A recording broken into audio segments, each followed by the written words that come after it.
Welcome everyone to the Overwatch All-Star Brawl number 5. We're in Game 3 now, presented by Star Esports. It's a double elimination tournament to support the Overwatch Tier 3 community. Today we have Torbulance versus Castaways. An exciting matchup. I'm here joined with Moshi Man. Moshi Man, we've seen Torbulance before, they didn't really get the results they wanted from the previous All-Star Brawls, but Castaways, a new team. What do you think we're getting out of this day? Well, I'm excited to see, of course, the match that goes down. Torbulance looked solid last time I saw them play. I believe I cast them when they were in the lower ranking bracket, but this is a whole new season, and we've got Castaways, a brand new team. So it might be hard for Torbulance to predict what Castaways are going to, like their map picks, their hero picks, who's strong, who they need to kind of keep track of and shut down. So I'm excited to see what Castaways are going to bring to the table.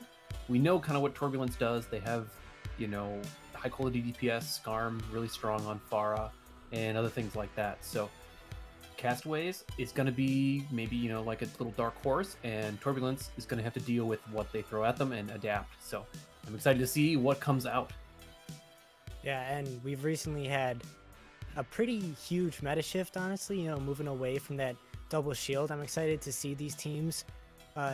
Obviously still everyone is not quite comfortable, I would say, still trying to figure out the kinks and stuff. Seen a lot of Reinhardt, and D.Va has seen a huge resurgence. What do you think we're going to be seeing a lot of today? Well, recently I've been keeping track a little bit. We've seen a lot of D.Va, Reinhardt, like you mentioned. The supports have been a little bit flip-flopped, right? Sometimes you have, most of the time you have Lucio, and sometimes you have Moira, Baptiste. I've seen Pharah, and Mercy.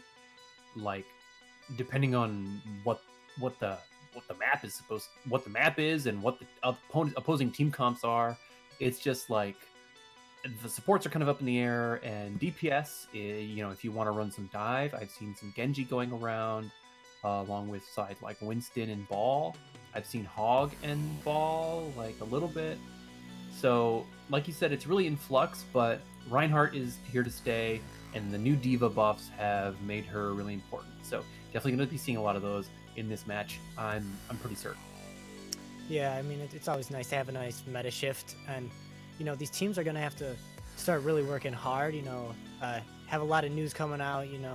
Meta is going to be shifting up a lot in the future here. So, I'm excited to see how teams manage to take that into consideration, how they can adapt as quickly as possible. It's always fun to go back to like the skill based of Overwatch. It's always great to have great teamwork and stuff, but really like those moments where one player or two players can shine and really pull out a clutch play. Really, I definitely agree with that. Should be plenty of those in here. We've got a lot of high quality players here in like basically almost tier 3. Like, well, this is Overwatch All-Star Brawl. So we're going to have some all-stars. Yeah, obviously.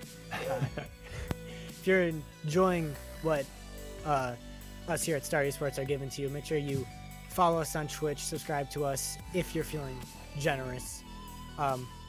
And follow us on, or subscribe on YouTube. It's a subscribe on YouTube. All the VODs go up there as well.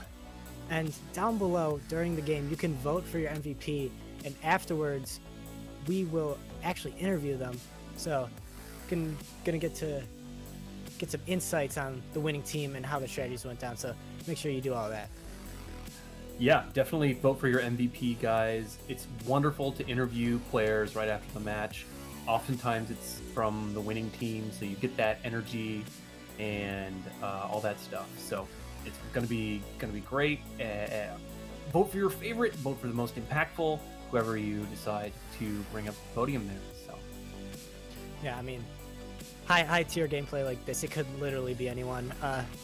Obviously the DPS get highlighted a lot because they show up in the kill feed, they do all the damage, but it's always nice when a tank or a support comes through, when Twitch chat manages to see the greatness of the entire team, see the opportunities coming through.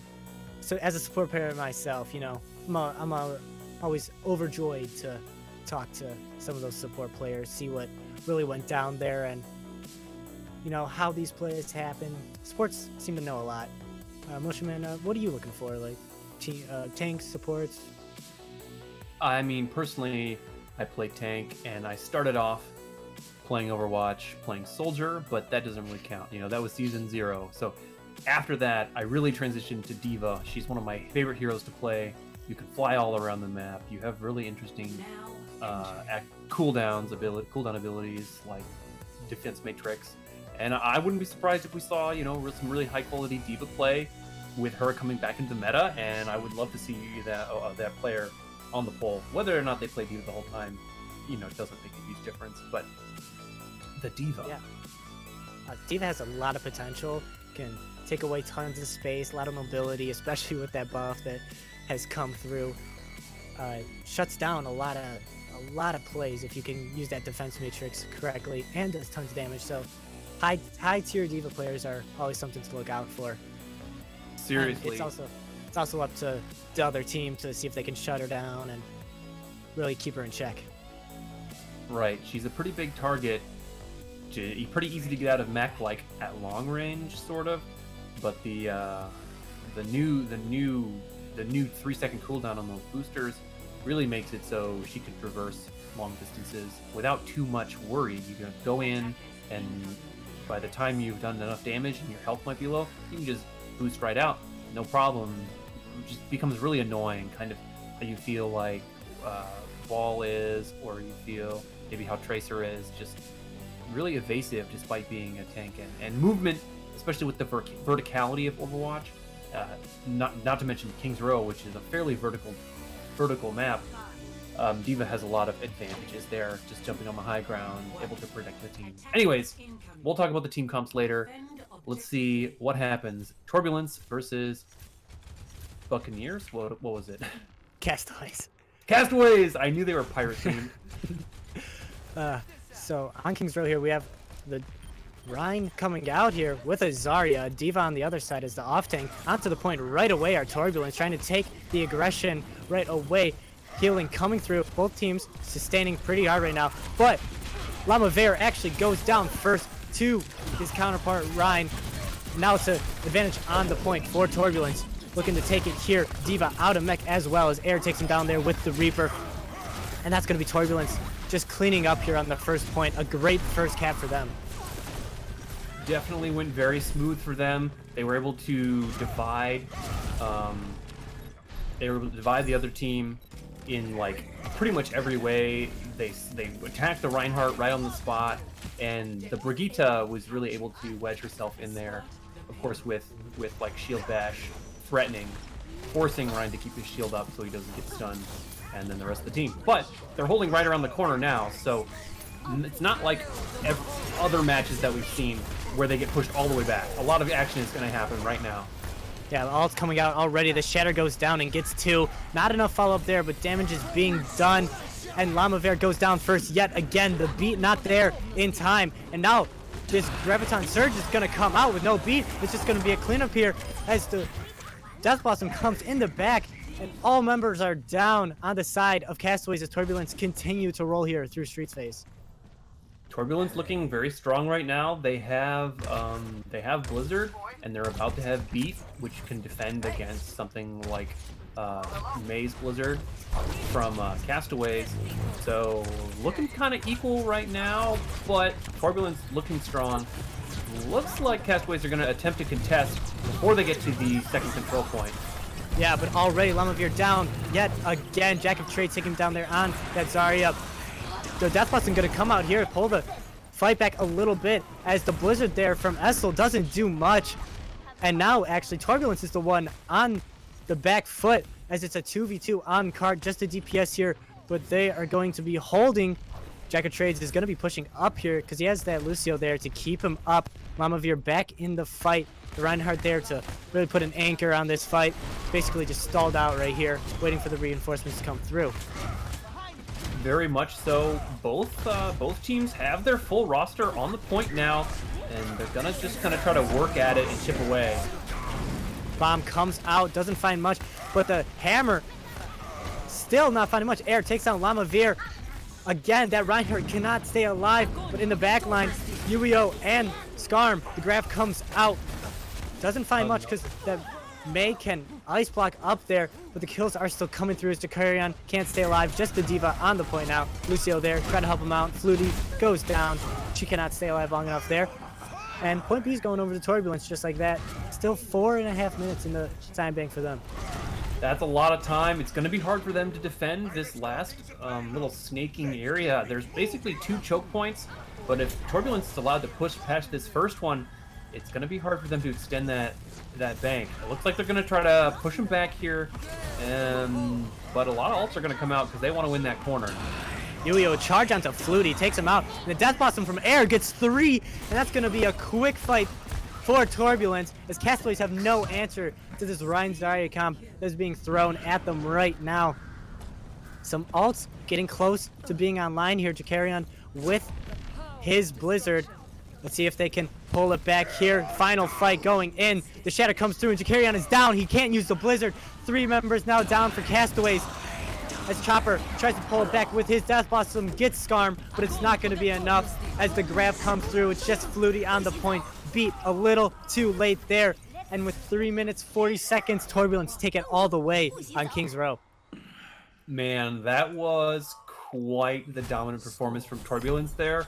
Castaways just, I don't think Castaways was ready for the aggression of the Reaper. We saw, I think it was, who was on Reaper? That was Air. Air. Yeah, Air was on Reaper basically the whole match and was killing Reinhardt every team fight. Like, he was up behind the shield, using his teleport and his Wraith to get out, of course, but the teleport to get behind in positions where the Rein just could not contest, right? And so the Reinhardt was pincered, didn't have the support from his team just because of the high damage of Reaper's, shotguns, combined with Brigitte and the frontward pressure of the Zarya. The Zarya was really able to take advantage of D.Va, right? Since the beam weapon from Zarya can't be defense matrixed. We saw 3 gravitons from Jack of Trades there, I believe. Yeah. And that's insane. Like, as a lowly platinum Zarya, I definitely don't do that very often. Yeah, I mean, when you are going against that D.Va, you get a lot of free charge there from the Zarya if you get close enough, because the defense matrix can't really suck up that beam all that well. So free all charge is coming through there. And we've seen a lot of Rein D.Va, but this Rein Zarya comp, very aggressive. Little bit of goats memories coming back from this comp, but working out very well for them. Seriously, they've been doing so well. Yeah, Castaways are going to have an answer here. As Air going low here, gets healed up, and Lamavir is taken down by Yuio. Pushing through now without their Reinhardt. Castaways a little helpless, but Jakarian does get Skarm in the backline. That's a huge pick for them. And he gets another one in Air as he goes down himself. So that's 2 picks for Castaways. Let's see if they can take advantage of this going into this fight. Seriously, if they realize that now is the time, Skarm is taxiing Air back to the point, so they're going to have to strike quickly. Looks like they've realized what's happening, and they're going to push onto the point. Yeah, down a little bit here are Torbulance, but members finally back. Not a lot of position there for Castaways to do much. Now on the point, Chopper gets Air. That's a huge pick right away. Damage down. Jakarian in the back line with a punch onto Joy Lane. Taken down. And Torbulance are not going to be holding here as long as they would have hoped, as Yuio goes down as well. Just the May. And now Castaways a very good first attack there. Yeah, not quite as quick as Torbulance, but it was basically only one more team fight, right? So they're going to have like basically 2.5 minutes going in on the first cap, and you can see Torbulance is also holding back. So Castaways decided to hold the front choke, but Torbulance is looks like for a second they were going to hold the back choke, but looks like they're going to move up against Castaways and kind of yeah, they're going to push up as far as they can. Ults coming online for both teams here. Still Jack of Trades a little far away from that graph, but 10% won't be hard for him as he's very high charge right now. Coalescence comes out, Shatter through as well, blocked by his own May. Not doing well there. And the beat comes out there from Flutie to take an early advantage as Lamavir takes down Yuio.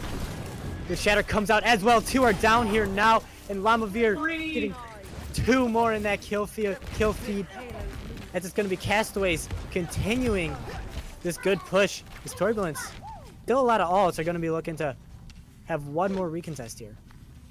At least 1, right? The card is still pretty far away. 2 alts on the side of Castaways, 3 alts on the side of Torbulance. But Air, not able to use their Death Blossom on the last fight.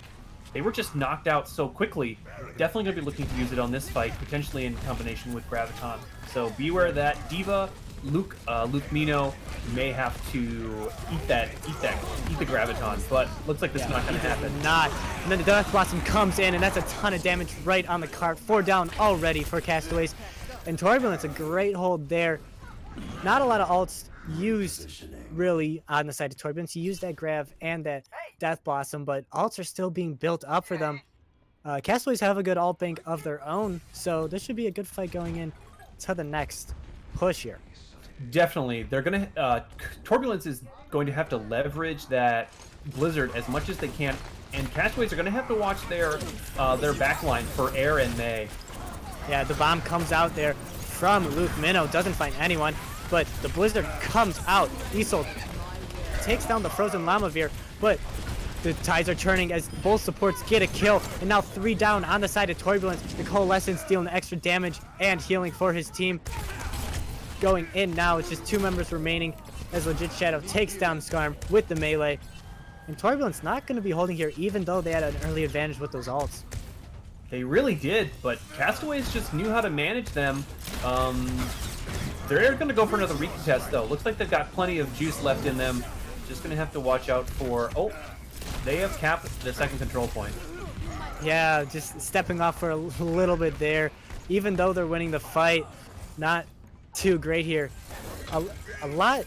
I mean, not a lot left in the time bank for Castaways. I mean, it's still 3.5 minutes, but it is now less than what Torbulance has. Yeah. For the next push. Still, very high tempo push here from Castaways. Seriously, they're doing a great job. You know, I didn't quite know what to expect based on their defense, but this offense is it's exceeding my expectations at this point. Huge but a huge shatter comes down here from UEO. Every member down. Death Blossom comes through as well to help clean up everyone that was taken down there. Huge play there from UEO and Torbulance.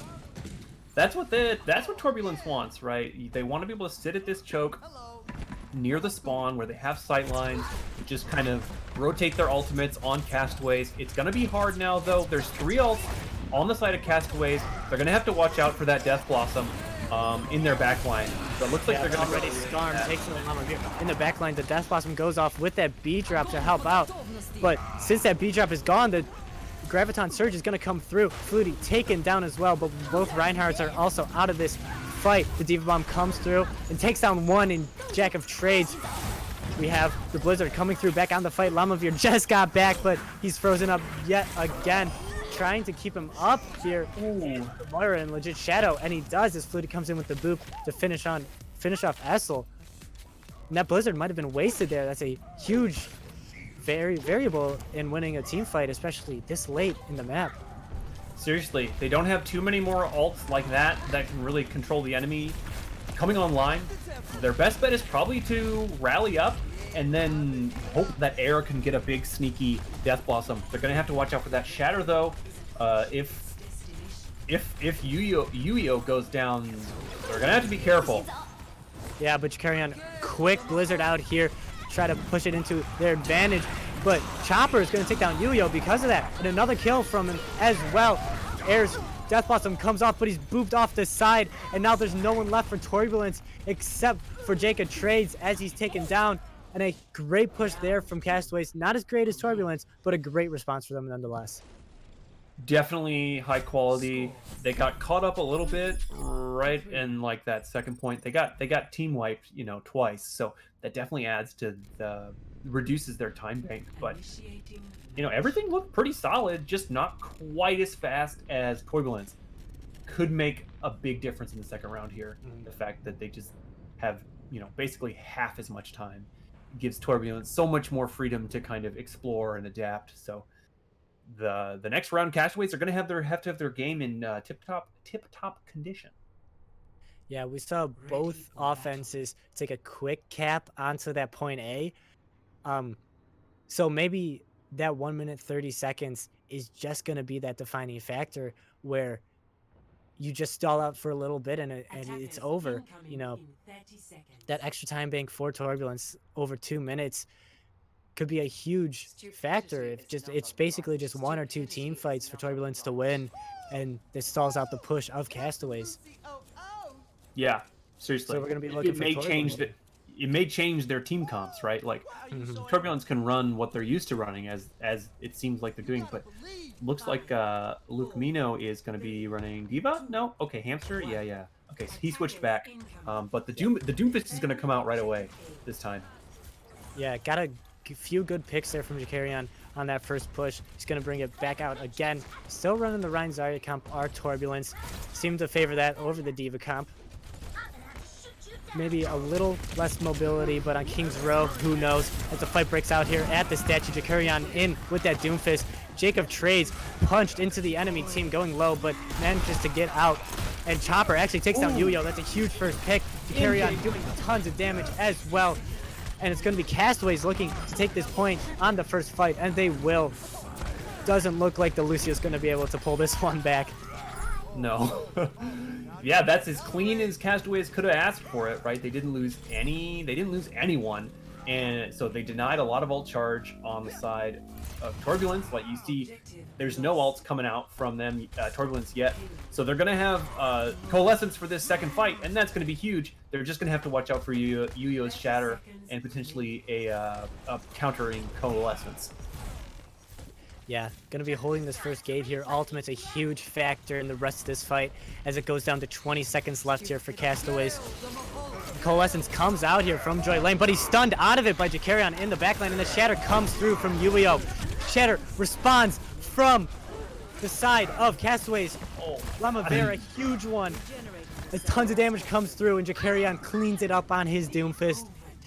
Another team wipe there. Turbulence kind of floundering here in these final moments. True. But if they can move up quickly enough and kind of stall for long enough, they're going to have that deadly combo of Graviton plus Death Blossom. In the face of the Diva Bomb, though, they're going to have to be careful, and there's also going to be the defensive beat. So they're going to have to move quick if they want to do that and force Castaways off the cart. A preemptive beat, though, that's an interesting decision from Castaways.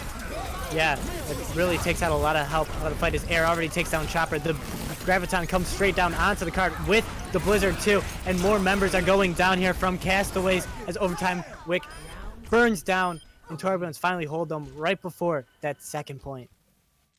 Well, Castaways got pretty far that round. I think their biggest misplay was using that beat preemptively. I think they wanted to use it to just kind of push in aggressively and force their way onto that second cap point, but maybe they in their rush they didn't realize the ultimate setup that Turbulence had in store for them, which was very deadly and definitely changed the result of that round. So I think that might have been a critical factor in the distance of that push. Overall, though, they weren't totally set up to take that point. It was going to be tough no matter what. Ready for battle. Yeah, maybe a misplay, maybe not, but good work on Turbulence there to get those ults together just before that next cap.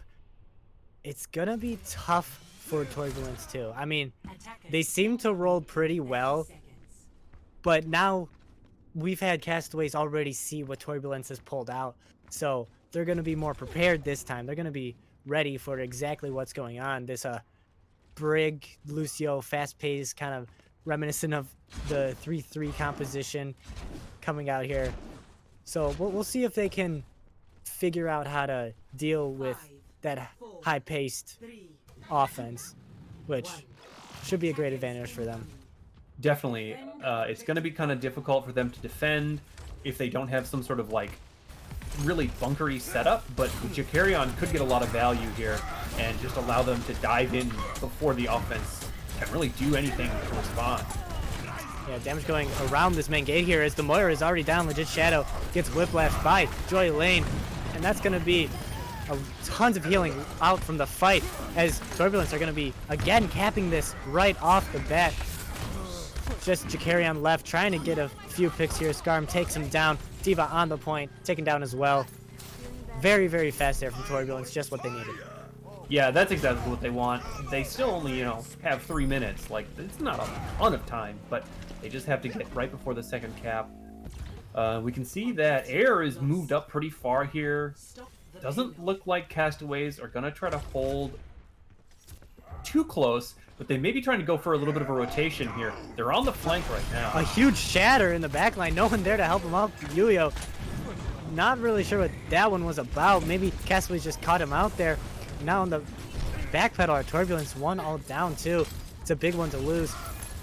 Reinhardt already back, and the shatter's gonna come out because that Reinhardt's not there.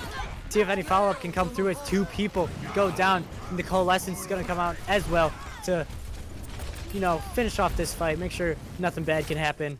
Legit Shadow, very, very safe play there. As Joy Lane's gonna switch over to that Moira. Castaways are holding really close here. This is really interesting.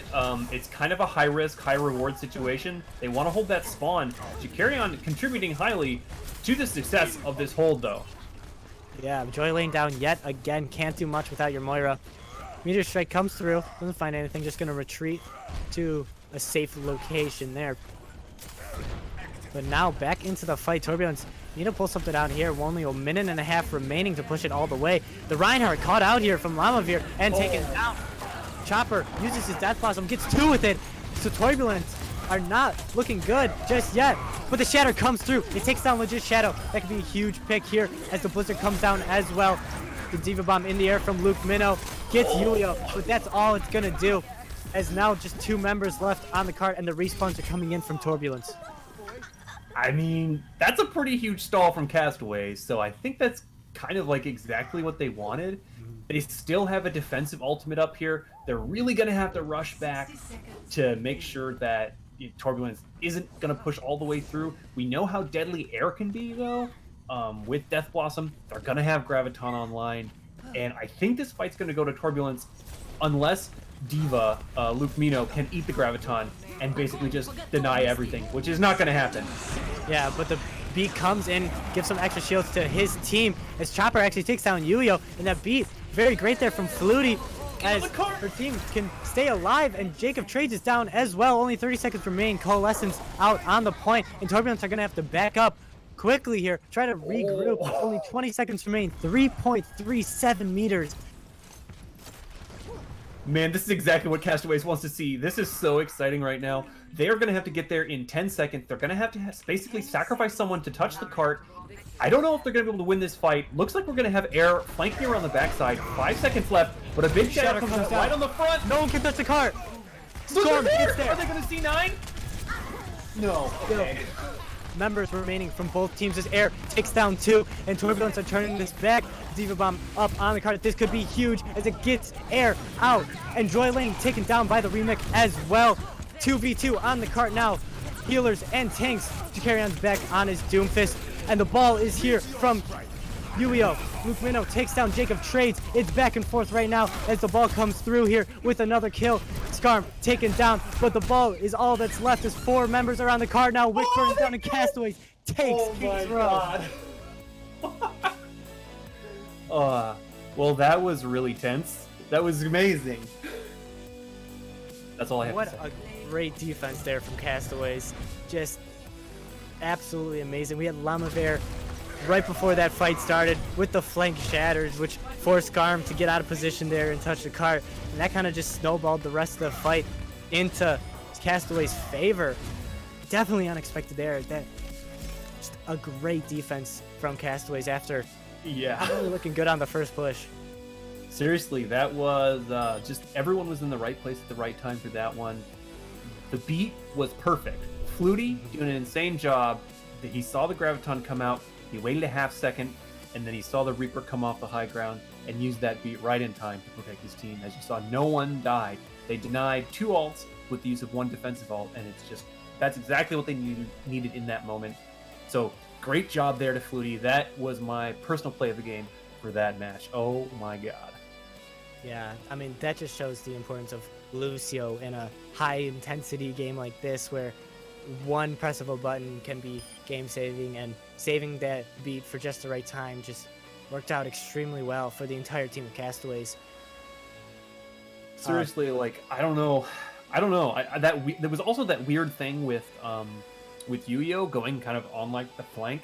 I don't know what that was about. That definitely gave it them kind of set them up on the back foot for that Yeah. that push. A lot of plays snowballing into a lot of other plays there on the first map. And if you want to see more maps like that, make sure to follow Star Esports here on Twitch. Subscribe if you feel like it. It'd be very greatly appreciated. And subscribe to us on YouTube as well, so you can go and watch this game again, because with our first map like that, I mean, I can't wait for the next map. I mean, Seriously, Castaways has gotten their footing, right? Like they weren't 100% sure what seemed like they weren't 100% sure what Torbulance was going to throw at them. They kind of rolled over them the first round, but Castaways has met the challenge, and now I think we have some really equal teams. So they've tested the waters, and the water's warm, so they're going to go swimming. that's a great way to say it. I mean, really, that Diva comp managed to work out in the end. I mean, it seemed like the Zarya was kind of a huge factor for Turbulence in that first push, but Castaways really found the answer to that, really shut down the Zarya. I mean, still doing tons of damage, but especially when Flutie was keeping that sound barrier for the Graviton Surge, it was just a great answer by Castaways to really adjust there. But Turbulence didn't look bad as well. No. So, I mean, the next map is up for grabs when you really think about it. Like, it could be anyone's game. It's like, if Torbulance can keep the momentum they had going into after the first round there on King's Row, we could really see them steamroll the rest of the maps. But Castaways, if they can keep playing that perfect, synergized method of playing, it seems like they have an easy path in front of them as well. Seriously, Castaways definitely going to, bring their A game here. Our next map is going to be Rialto, so we're going to go to Payload, one of my favorite map types. So we'll see what Turbulence and Castaways can do in this format. That's always something that is interesting, right? First we were on Hybrid, right? It's basically the same thing, but that initial cap point can make a huge difference. Sometimes the team can kind of stall out even just at the first point.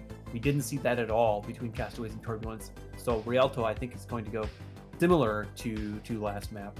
And then after that, we're probably going to see a lot of maybe control. But maybe these teams both like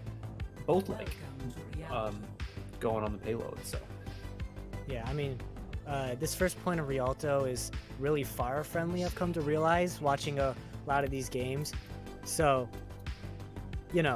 if we see a Pharah duel, it's about how do you manage the resources on the team to support your Pharah? How do you manage facing off against other Pharah? Do you go to a hit scan? Do you just let the Pharah v Pharah happen?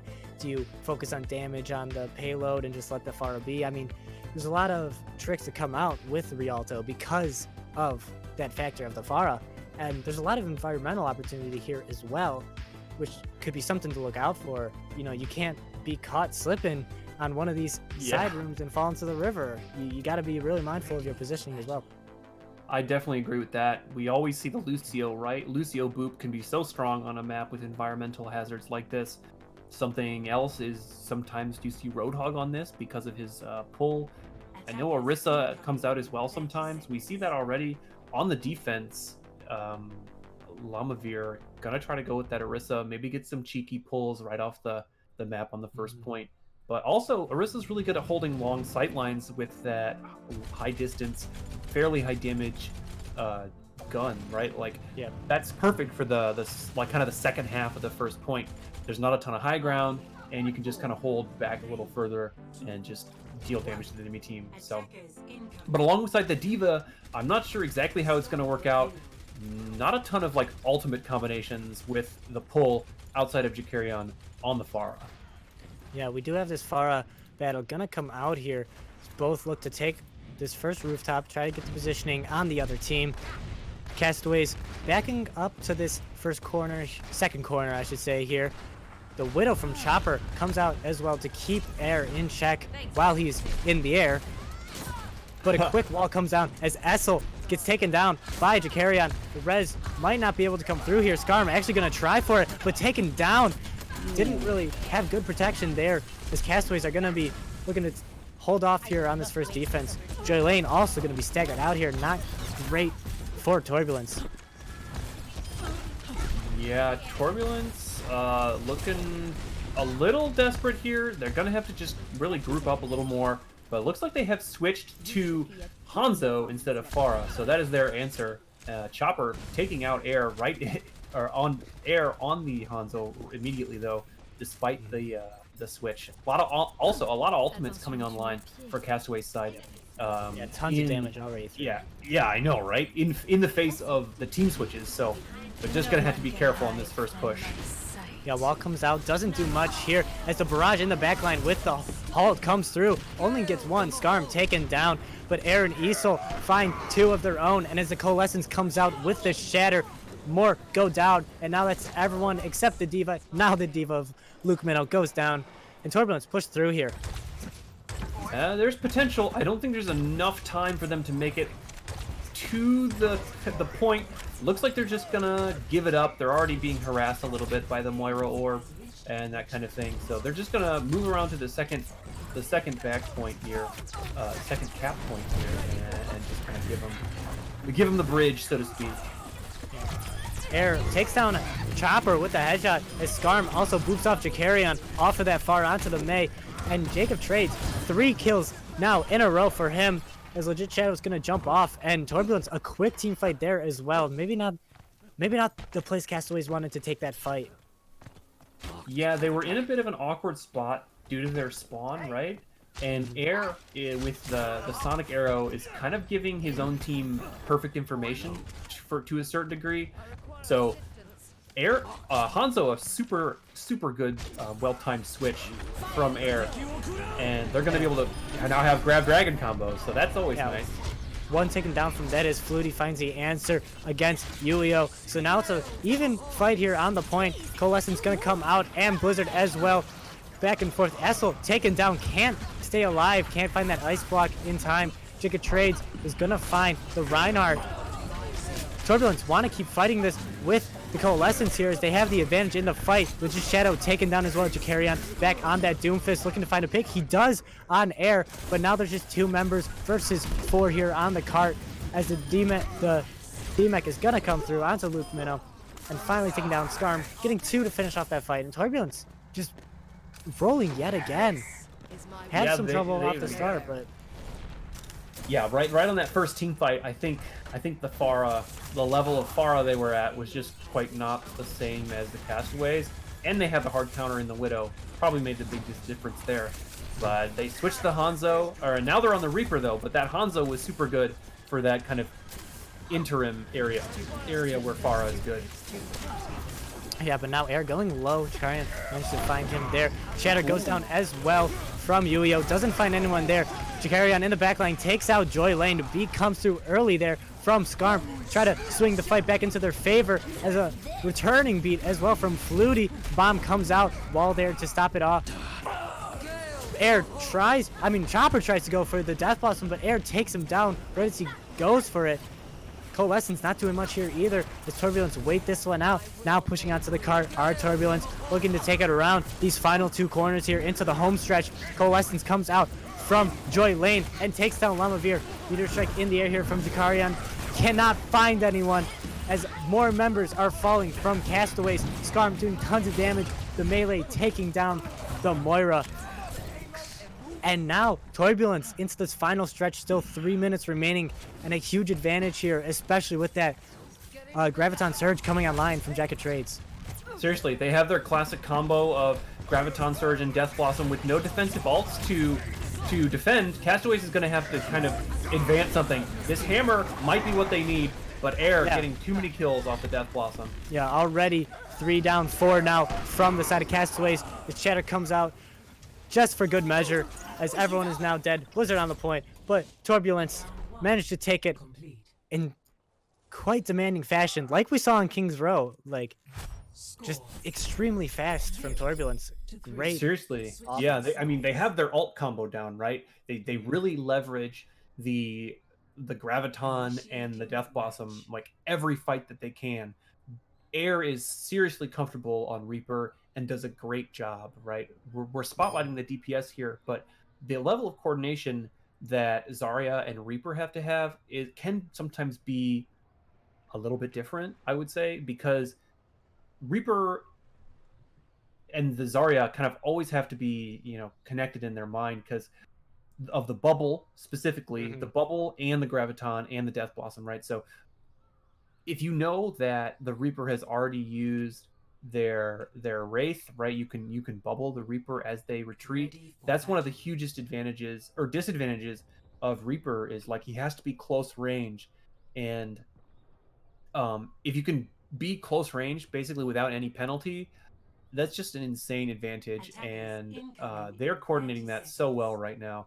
Great, Yeah. great job to both of those players. That's all I can Yeah, say. that's a great cop out there for Reaper players. You basically have 2 free lives going in. If you're getting in trouble and you get bubbled and you don't have to use your Wraith, then you basically have another life available to you.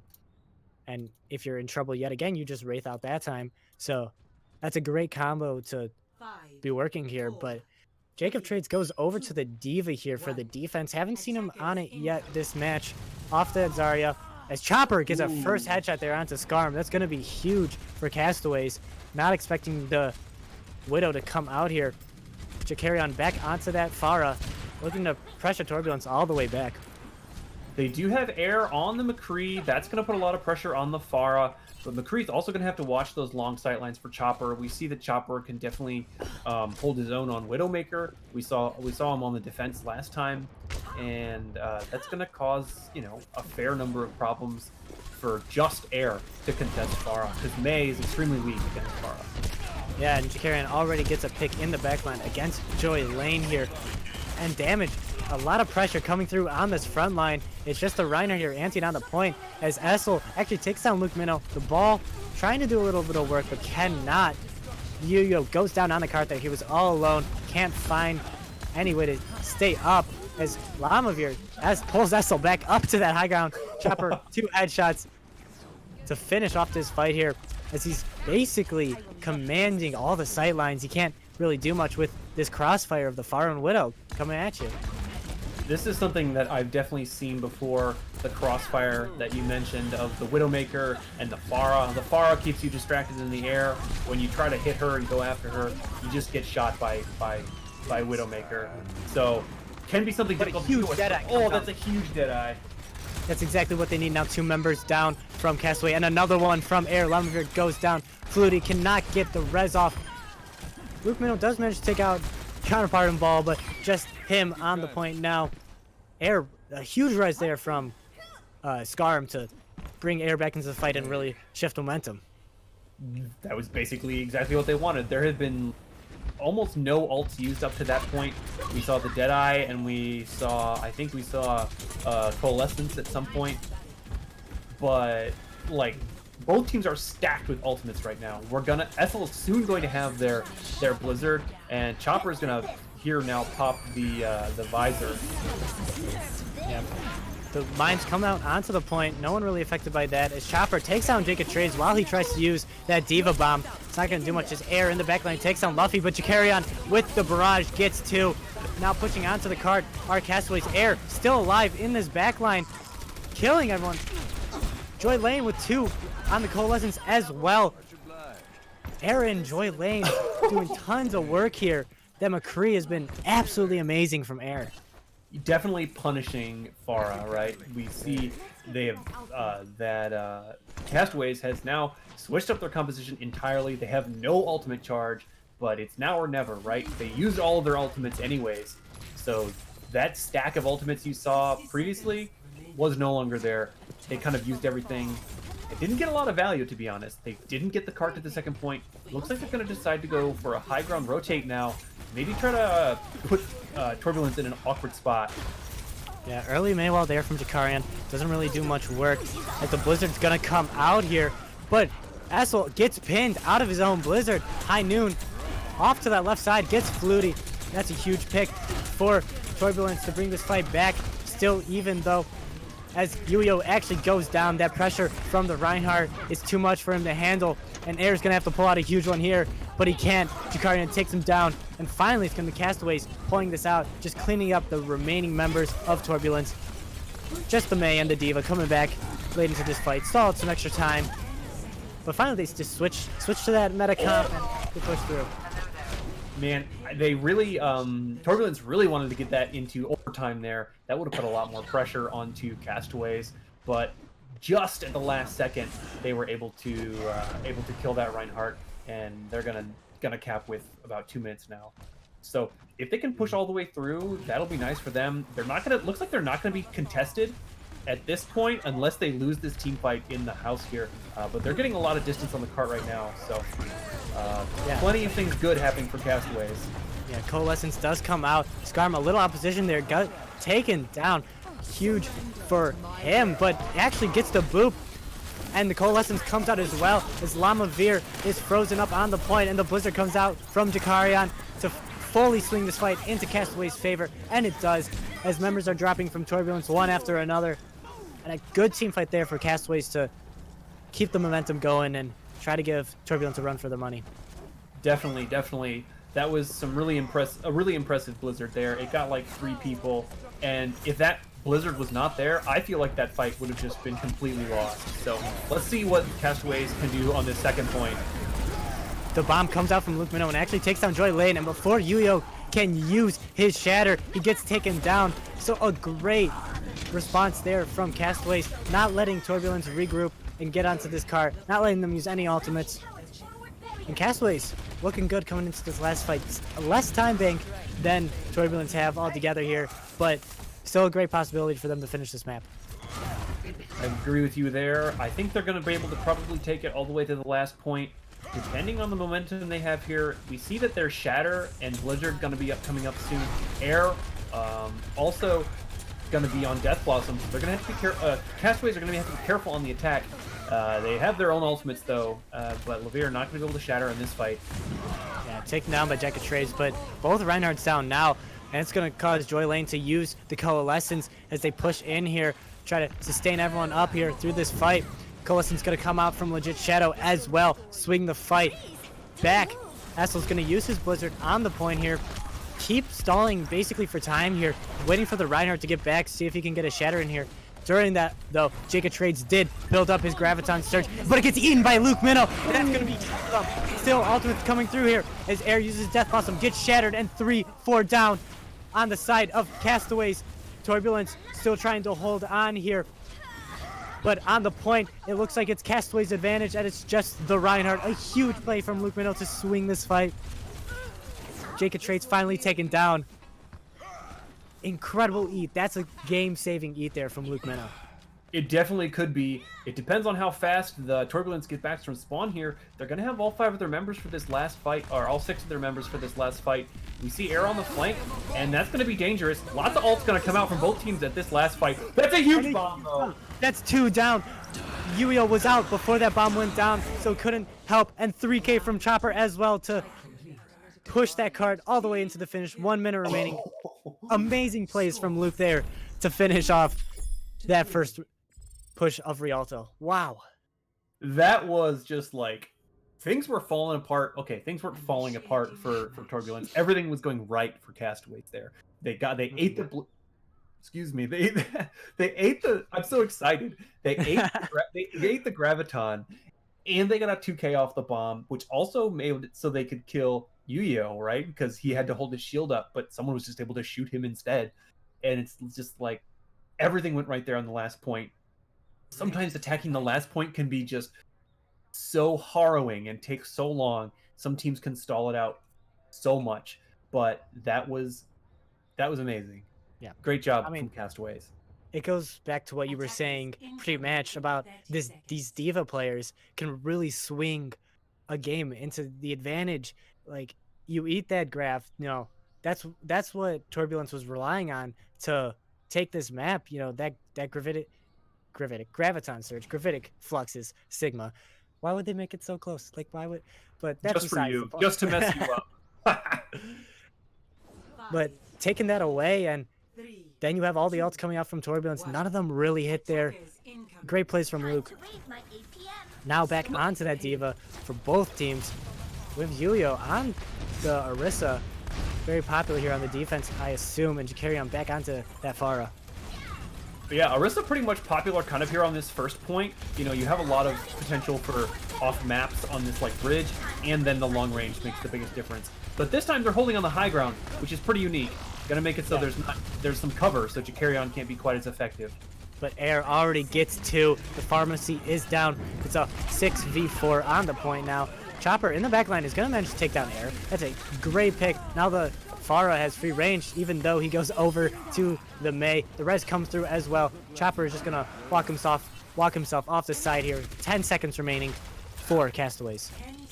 They've got 10 seconds, and that Reinhardt dying was not a good thing. That could make... They're going to make it so they can't defend themselves on the push. Diva going to contest the cart, though. It's kind of at the last second. The Rein is back, and now we have a real team fight on our hands. Yeah, wall comes out, blocks off Essel's escape route there, but he doesn't get picked off, but a lot of cooldowns wasted there. Coalescence going to come out from Joy Lane. That's going to be huge to swing this fight, as Legit Shadow just got his, and now maybe it's in the advantage, but Flutie is already down. Can't stay alive because of that. Coalescence. Air doing damage on this McCree from this back, trying to find a pick. He uses the High Noon here, looking to find anyone. The wall comes out, but the blizzard is there from Essel as everyone is frozen on the side of Castaways. Bomb comes down in the back line, but 3 kills on the point now. 4, and it's going to be Torbulance holding here at this second corner as it's just the Mei taken down. A great hold there from Torbulance.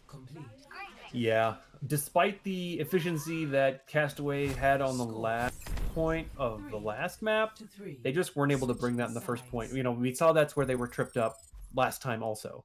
So the Reinhardt dying late in the fight on kind of their second initiation, never a good thing. And Torbulance really knows how to play that first point though. Orisa, they're really strong on that Orisa it seems, and they were cycling their cooldowns with McCree and the pull and everything really efficiently, and I think that led them to the victory on, well, they haven't won yet, but that's kind of a hard spot to defend, especially for someone that may be starting out on the back foot.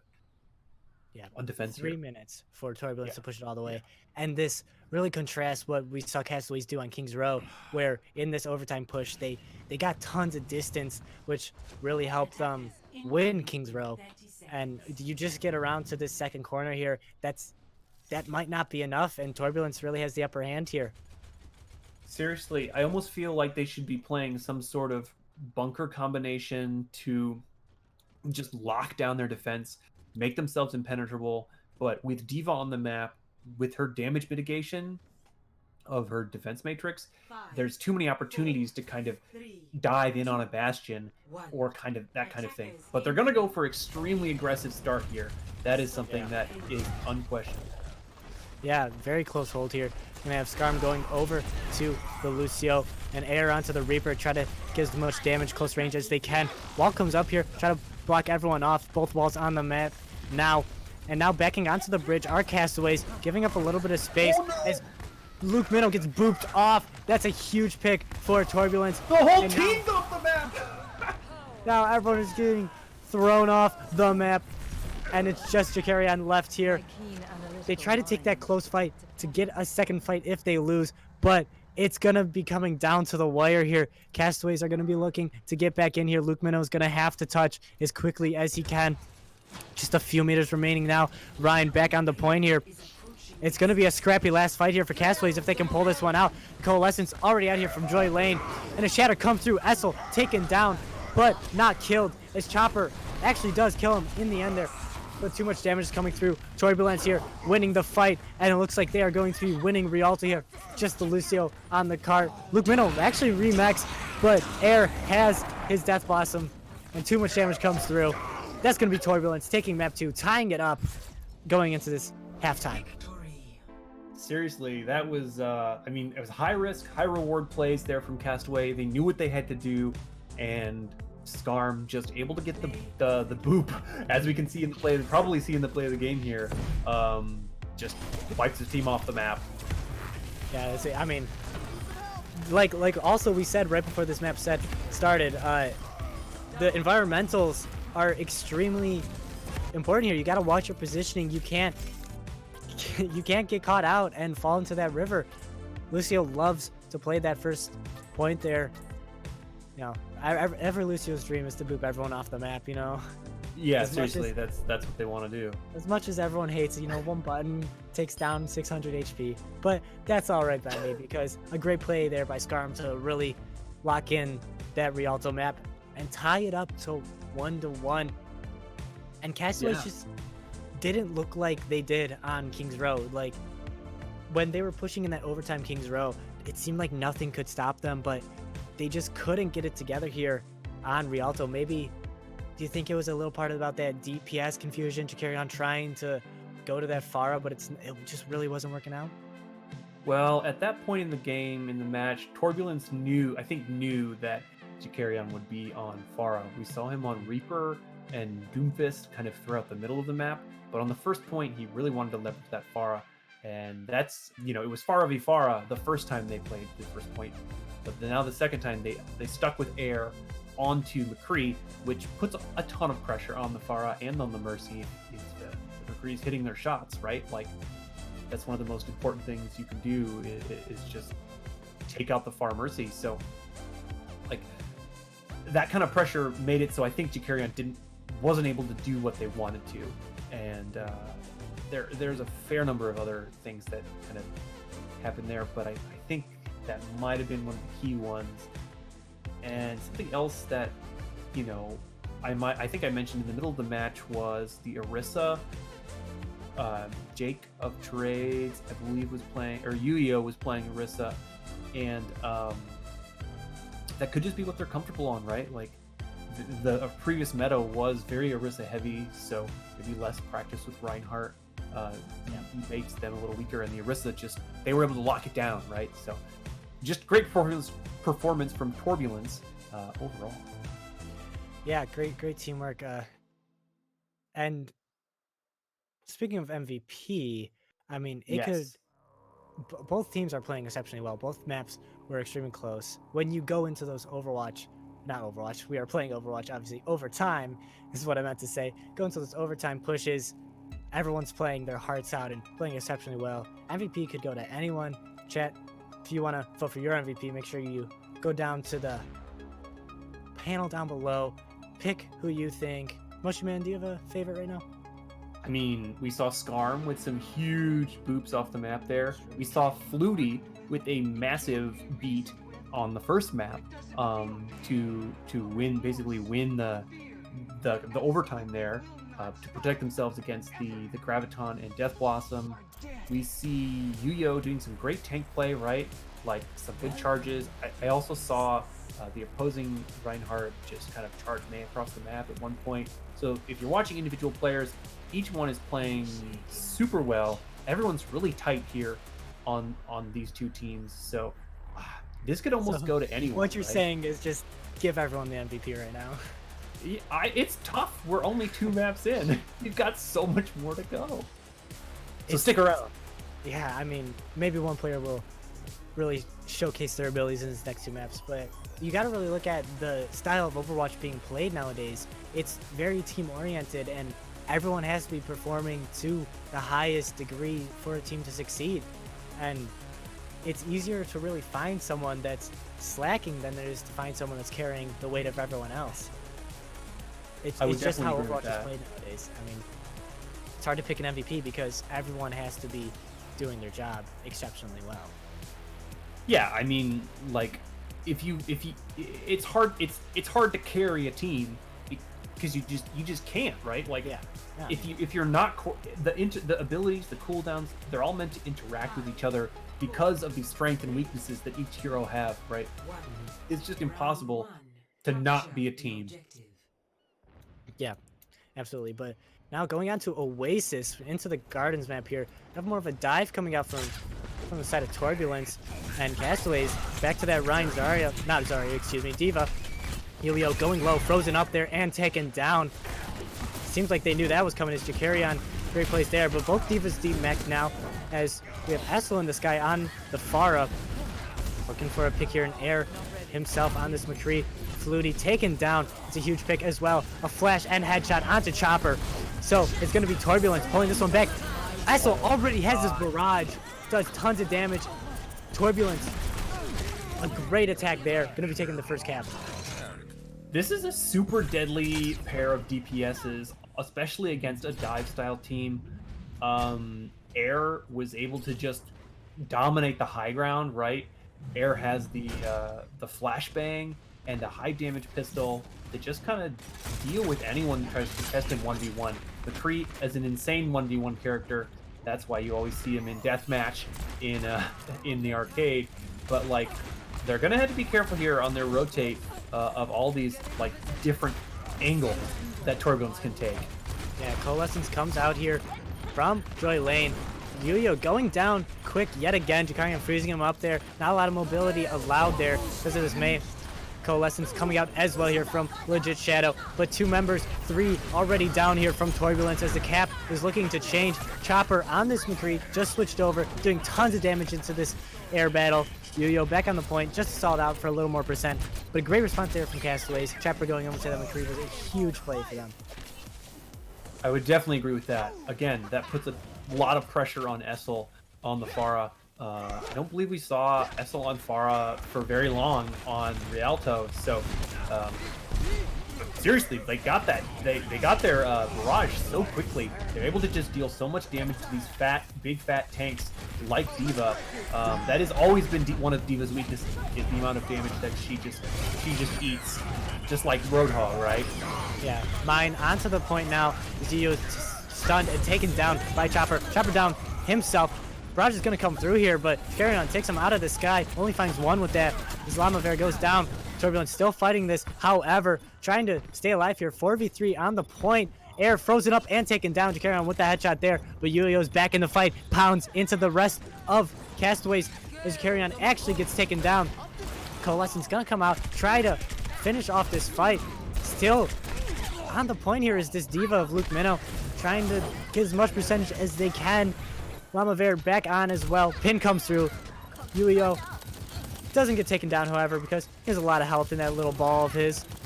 Anti as well, but Lamavir isn't dying on this point. Now Lucio's back. Flutie trying to keep up as much as they can. Still Castaways not dying on this point.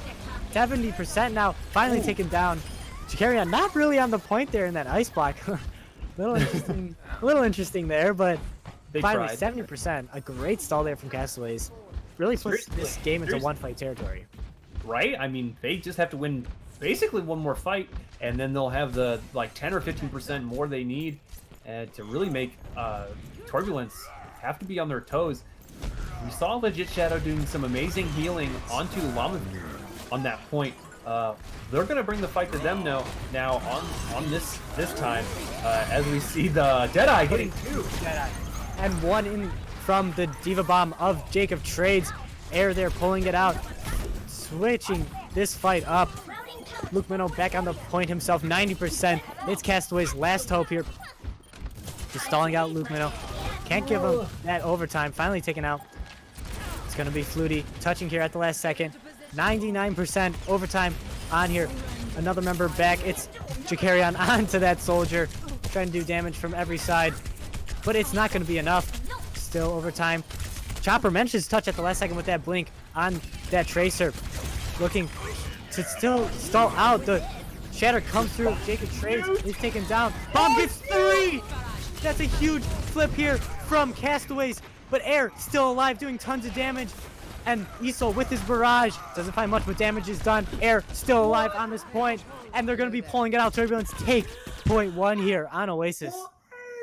Oh my god, even after the bomb getting like 3, Turbulence takes it just because, you know, the rest of the 3 were the right ones to be there. Just Castaways just didn't have enough people on the point to lock that up after that bomb. What a shame, but that was an amazing last team fight there. So far, what we've seen from Air on this McCree has been incredible. Just, it's like he can't miss. I mean, he's doing tons of damage, killing the targets he needs to be killing. Just elimination after elimination from him.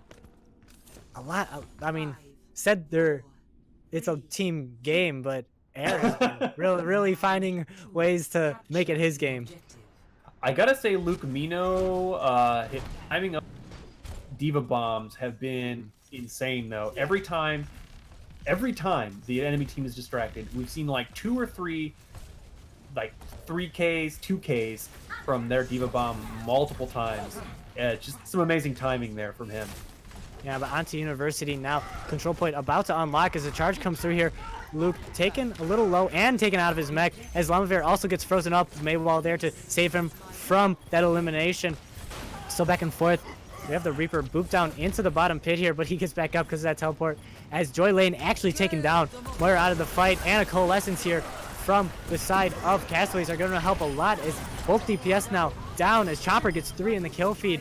And that's going to be Castaways taking the first point, even after Luke got demech there. I definitely think the early Coalescence made the biggest difference there. We see Joy Lane basically, now also having Coalescence, but it just came a little too late. And the shield pierce from Legit Shadow made a big difference. So they're going to have to keep that advantage in mind when they take this second fight. They're also going to have to watch, or Castaways are also going to have to watch out from Yuyo's Shatter. So yeah, going to be interesting to see what they bring to the table here. 2 ults, 3 ults from the side of Castaways. Blizzard comes down from Jakarian. Shatter comes through as well. Only takes down Lamavir as Coalescence on this high ground, trying to keep everyone up, but he can't really see Yuyo in that back room as the Shatter comes out for Lamavir. 2 are down. The charge comes through. Jacob Trades is out, but Air is here with the Death Blossom. He gets booped into Legit Shadow and taken down, and tons of damage here. Flutie with the beat a little late there, and it's gonna be Torbulance taking this one back. It's just Luke in this Diva. Can't even touch the point as he's walled off. A huge Death Blossom there from Air. It's just clutch play after clutch play for this guy. Well, this is a huge stagger onto Luke Mino. Like a whole 10 seconds. Anyways, that last team fight was insane. I feel like Castaways just should have won that based on what happened. But the distraction, like you said, the distraction of the Death Blossom on the back line threw the team into a frenzy. They weren't able to kind of stick together. And on the other, the other side of the coin, Torbulance got multiple kills because of that. So it's going to be tough for them to push back onto this point with that Graviton. Yeah, Graviton actually comes down here quick in the fight as both Coalescence come out. Leo and Lamavir are both now taking down Diva Bomb into the pit down there. Maybe not exactly where Luke wanted it to go, but he's backed into the fight now. The Shatter comes through, not finding anyone as actually Yuyu goes down himself. Vulnerable there during the Earth Shatter. Air frozen up and taken down. Fight still not out of Turbulence's hand though as they can commit the May ultimate here. Chopper frozen up, Maywald out of the fight, so he's going to stay alive as Flutie takes down Essel before any cleanup can come through. And now it's just going to be the stall on the point here from Torbulance. Yo-Yo back into the fight, but it's just him. And Castaways, it's just a back and forth game right now. They take this cap yet again. Yeah, right before 70%. Like, that's huge. They have at least one more fight. If Torbulance manages to take it back, Torbulance is going to be thinking, they're kind of on a back foot right now. Castaways pushed up really far, but they do have their deadly Graviton and Death Blossom combo. And there it is as Flutie goes down. Can't get that sound barrier off. Taken out in the middle of it. Now the cap's going on in the point in the back line. It's Joy Lane, but members are dying at the front line for Torbulance. Jacob Trades is trying to hold this one back himself. Joy Lane taken down as well. So it's still Castaway holding on to the point. Luke going low here on the Diva, gonna get out as well as he can. But reinforcements are back for both teams. It's anyone's fight at this point as Maywall comes out. Can't find any way to retreat. Turbulence just the tanks on the point. As the Maywall goes down, everyone's coming in, but Chopper with the Death Blossom takes down 2 now, and that's going to be exactly what Castaways need to pull this one back and force it to a map 3. As Chopper still doing work on this point. It's just Joy Lane now, can't even touch. Going to this third map, Castaways. Some great plays there. That was clean. That was really clean. We saw Chopper timing their Death Blossom super well. He got it just fast enough to make a huge difference in that last team fight. I was a little worried because it was basically 5v5 for a minute, it felt like. And the Lamavir kind of getting back a little late, a little bit, at least a little bit later than Yu-Gi-Oh. I don't know. Castaways really pulled it out there, and I wasn't 100% sure that they were going to be able to win it. Um, but they've brought their A game, especially now that they know what is going on with Torbulance on control point. Yeah, this match has just been back and forth, scrappy team fights. It's anyone's game at any point during this match. Now we have more of a dive comp coming out here from Torbulance. High ground, very important on this map. City center, don't want to go too close to those cars either. Might get swept away by those. Still on that Rhine Diva are Castaways, but Farah from Essel is gonna try to take some chip damage. Luke a little dangerous there, playing in the cars. He's managed to stay alive, flies above him. Very dangerous territory. Maybe that's what Essel's going for. Now onto the point. They know that Farah is basically out of the fight, so they're going to be pushing onto the point. But Luke actually taken out of mech. Jakarion trying to keep them in check. Luke finally going down, so it is a 5v6 on the point. And in this backline, Essel taking down the Jit Shadow. And tons of damage coming through from this Farah, like we saw in Gardens, which is just working wonders for Torbulance, as it looks like they're going to be taking this first cap here. So they're just picking off these stragglers. Yeah, there wasn't too much I felt like Castaways could do there. They had an interesting push location. They went on the side flank. I think maybe they thought they were going to be able to take cover from the high ground and force Torbulance to come to them, which is something that gives you an advantage. But in the end, the mobility of the Farah really negated that. And we see that now Torbulance has 3 ultimates up their sleeve with none on the side of Castaways. So they're going to have to dry push to maybe gain some momentum there. It's going to be hard. Yeah, Coalescence does come out here early in the fight. We see Joy Lane doing that a lot as he gets 2 with it. High Noon coming out as well. Flutie taken down. Malagir does manage to charge Joy Lane and take him out of the fight, but that's not going to be enough as the res does come through. And it's just going to be Luke trying to jump off the side, but he's going to get daggered yet again. Finally taken out. Not as bad as last time. Great defense.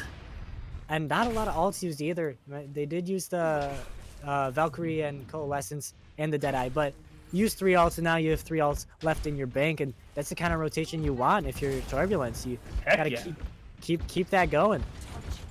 I totally agree with that. Pharmacy just working out extremely well. Just no pressure on them right now. More damage coming through, and this barrage could be huge for Torbulance. Hold on to this point. I'm surprised so far that Castaways has not decided to actually do anything about the Farah, like no counters. But yeah, Jacarion's Blizzard there, missing, doesn't really find anyone. The Yu-Gi-Oh frozen up, going low. Luke out of his mech yet again, and Essel finally with the barrage gonna put it over to the side over here near the cars. Joy Lane taken out by Flutie, but damage is done. The Nano actually comes onto the Llama Veer, and the bomb in the air, trying to do as much damage as it can. The Shatter comes through from Llama, and does tons of damage.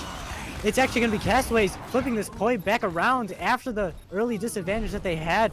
Luke back on the ball as well. 99 for Torbulance, though, so they just need 1 fight to take this. It looks like Jakarion has switched to Tracer to try to contest the point for, like, overtime, but for normal team fights, which is what they're going to be having at this point, that's not what they're going to want. So Jakarion maybe have to be careful on Tracer and really just kind of have to play a little bit differently. Their team's going to have to get used to that as they have the ball and the Tracer. A lot of mobility here, which may also make it hard for Farah to, shoot anyone. Yeah, Chopper already taking down Joy Lane. Healing not quite there. Maybe the res can come through, and it does. But during that, Jacob Trades is demeched on the point because that healing just wasn't there. And Joy Lane taken down again. Chopper on this McCree, getting kill after kill. And this is just DPS players really pulling out exactly what they need to pull out. I mean, you're doing all you can. You're now you're stopping that far in the air, and you're really not letting a lot of space be taken because of this. We have air now onto the Soldier. We have a huge switch up here as Jacob Trades goes to the Roadhog and Yu-Gi-Oh onto the Orisa. Very interesting switches. I think they realize that there's a lot of mobility, and if they can control that in every way, that's exactly what they want with the pull and the hook. Ooh, Essel taken down by this Deadeye that was nano boosted as well. Big anti in the back lane as well. Pulse Bomb comes through from Carrion, takes down Essel right after the res. 80%. The pull and hook comes through onto Luke. However, and Jakarian is taken down as well. The beat comes out with the shatter as 3 members go down, but not enough damage is there. 90% on the point now to 99. Air manages to take down Lamavir eventually, as Yuyo can't even get onto the point himself. Still back and forth, still very scrappy. Valkyrie's gonna come out here from Skarm as he takes down Chopper with the pistol. And it's anyone's game at this point, as both the healers are still on the point here for Castaways. Essel with the Pharah looking to do damage, but carry on back on that Doomfist, doing tons of damage. Joy Lane is out of the fight. Oasis is anyone's map.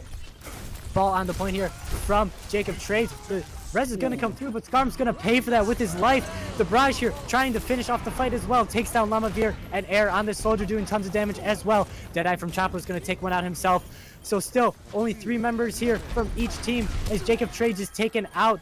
2 members left here from Torbulance as 4 members are now on the point for Castaways. It's just the Pharah and the Moira left. Finally, Joy Lane goes down, but still reinforcements coming in. Chopper takes down Skarm right as he gets back, however, but the Tac Visor is up and ready for Air, but it's not going to do enough as Castaways force them off the point and take Oasis, and they take the series 2-1 going into the final map.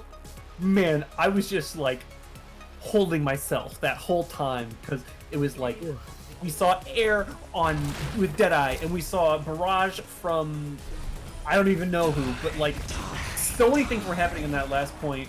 It just I thought Castaways was gonna win it, and then I thought they weren't, and then they looked like they were, and then the ball and the Winston came back from Torbulance, and it was just all happening all at the same time.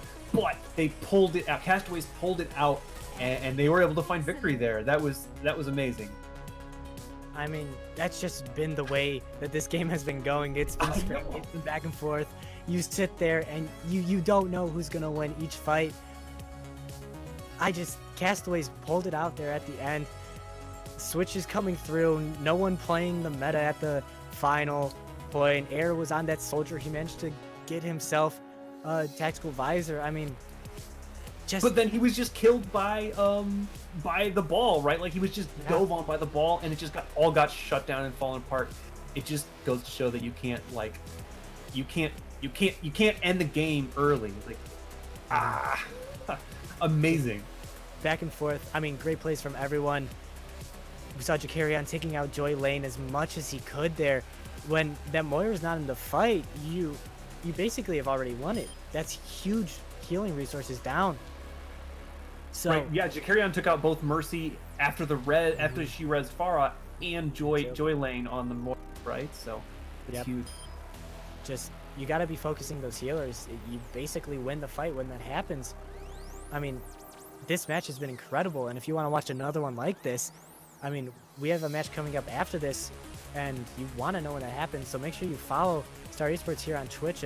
Subscribe if you feel up to it. I mean, you probably have a job if you're watching this. Might as well spend some money, you know? Subscribe on YouTube as well. And this game's incredible. How could you miss it? Make sure. I still don't know who the MVP is going to be. I still don't know who the MVP is. Like, this is just not fair. Chat's going to decide. That's for sure. I mean, you're right. I can't decide. So I'm lucky I don't have to. Yeah, it makes my life a little easier. Each player is just incredible right now. Great DPS plays. The tanks are clutch as well. I mean, shatters and balls getting back just to force overtime, and just some great teamwork. Everyone's on the same page on both teams. Castaways, the new team on the block as well. A lot of coordination. I mean, what do you think that's about, Mushman? I don't know. They're just meant to be here, right? Like, they're right in the right spot. They're bringing it to Torbulance. It's 2-1. They could win this little series here and move on to the next match in the upper bracket, and like that. I don't know. They got to be psyched about that, right? Yeah. They're not letting their losses to Torbulance kind of get them down. I haven't seen anything that like indicates that they're tilted at all. They're in the right mindset, and they're ready to bring their full potential to this play, this gameplay now. I know exactly what you're meaning. I mean, their mindset is in the perfect place right now. Up 2-1, especially, you have to have a lot of confidence going into Eichenwald. Turbulence, you got to assume their mindset's still pretty good as well. I mean, they've been definitely extremely dominant in a lot of parts of this match.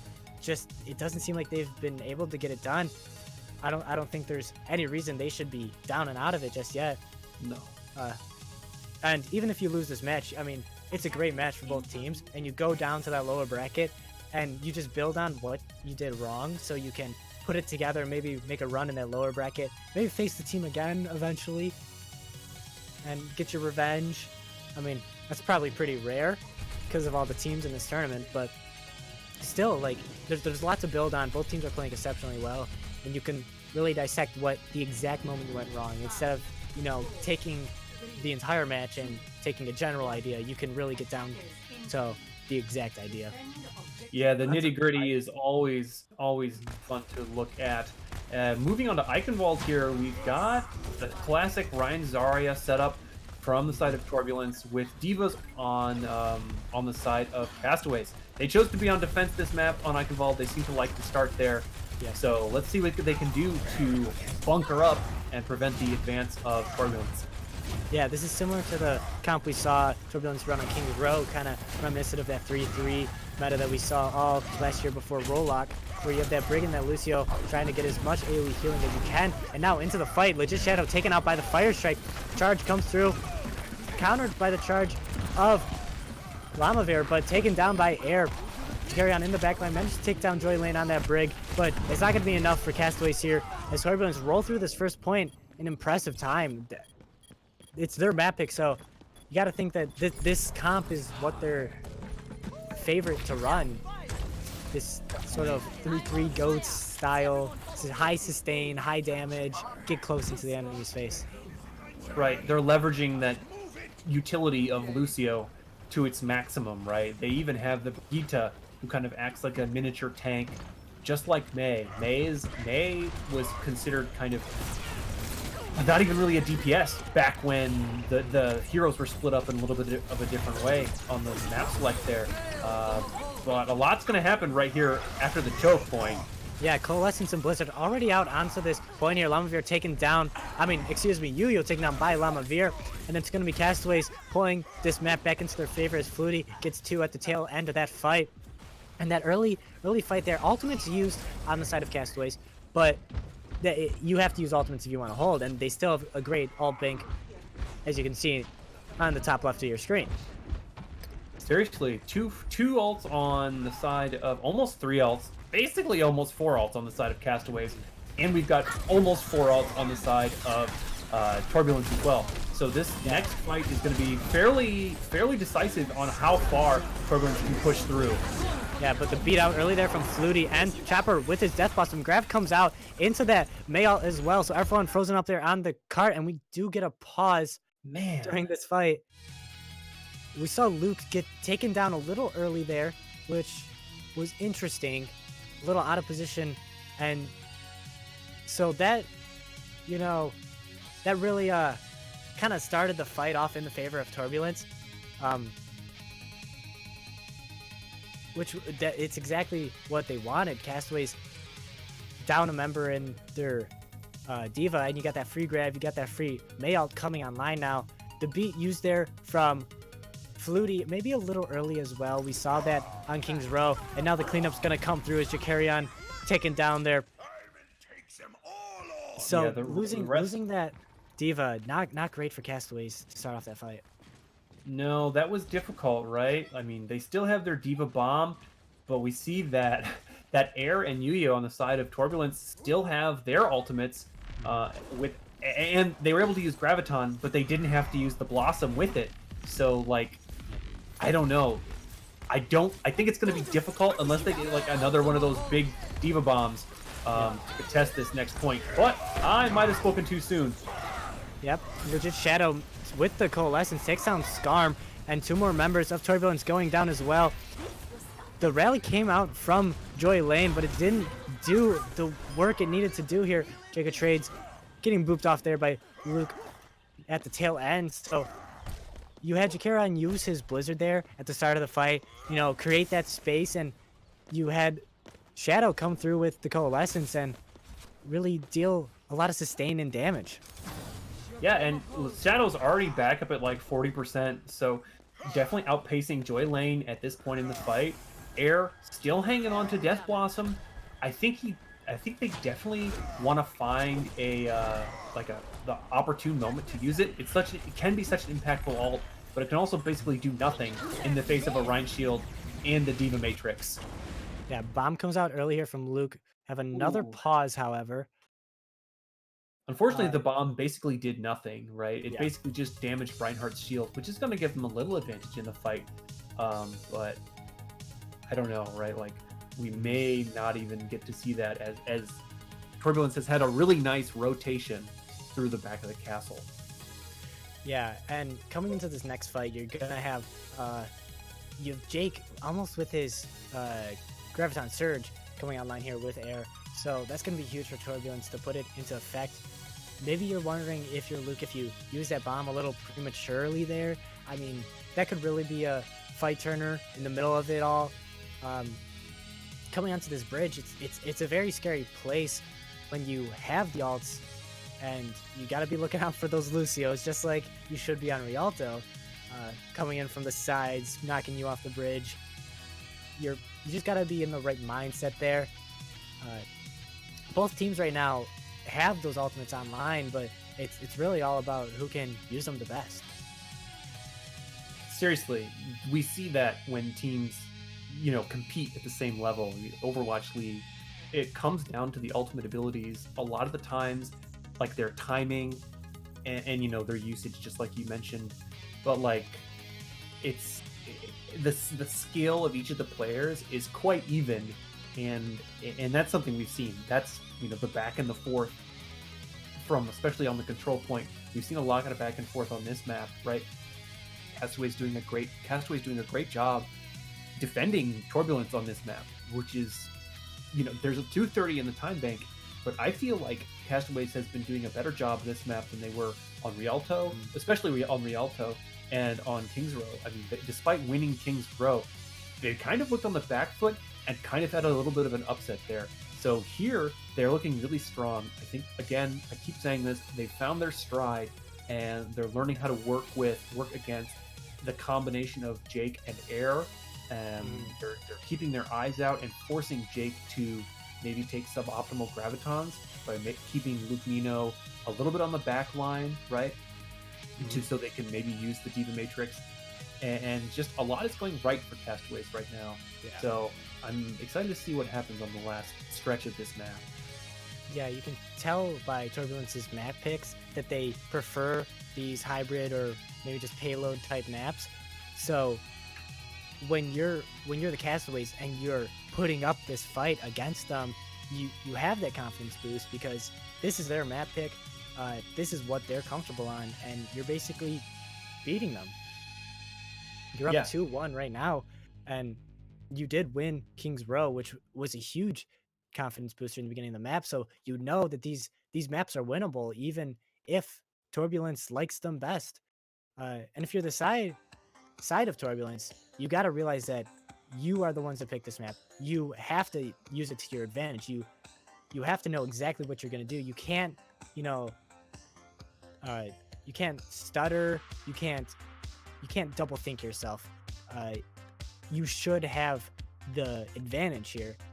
And maybe that's where they're going wrong a little bit. Maybe they're overthinking their approach sometimes, but still an even match. So it's anyone's game. Maybe if Torbulence just pulls out a few clutch plays, maybe if Luke eats a few more grabs, like it's down to just like one or two plays that can change the course of the entire match. I would definitely agree with you there. Again, I want to mention that Air and Jake are definitely, I don't want to say they're stuck in their ways, but they have a pattern and a rhythm. And that's something that's easy to adapt to. And not every team would be able to do that. So Castaways doing a great job of adapting to that, right? We haven't seen a ton of team switch, like heroes switching on the side of either team for this attack, right? But like I think we saw Farah at one point, but Farah's gone now, and we see Maze from both sides, and these are both the compositions that each team is comfortable on, and that means that no one's trying to counter each other specifically. So they're not worried, right? They're not worried about what's happening. They feel confident. I think both teams probably feel confident, right? Yeah. And I don't think that Torbulance really needs to be too worried. They're just going to have... It's 1 alt versus 1 alt, right? Shatter versus Death Blossom on this fight. We may see the Jacob trades with Graviton here really quick. They're definitely going to want to wait for that to try to clean this fight up really quick. We're going to get back to the action here. Only 1 second left out of the pause. And the cart's rolling back, guys. So not 100% sure what's going to happen on this fight. Sometimes pauses can get people out of their in-game mindset. So looks like Torbulance is going to back off. Yeah, they have to wait for Essel to come back here. Not a problem for Torbulance. They're going to be taking this same path, but actually they're taking the up top route here. His air was waiting for them up there. Luke a little out of position. It's going to be taken to the point here as the wall comes up. Damage coming through. Nothing really there, but the Graviton Surge is going to come through. Shatter comes through from Lamavere. Try to clean it up, but nothing doing there as 3 members of Castaways are taken down. And just a little bit of stall on point as Torbulance put it together there. And barring some miraculous contest here, it seems like they're going to be taking Streets phase. Yeah, I don't think it would be worth stacking the Reinhardt here, but it looks like they're actually going to try to go for the contest. The Maywall doing a ton of work to prevent that, though, and Lamavere is taken down, unfortunately. And, yeah, but they do have the Blizzard.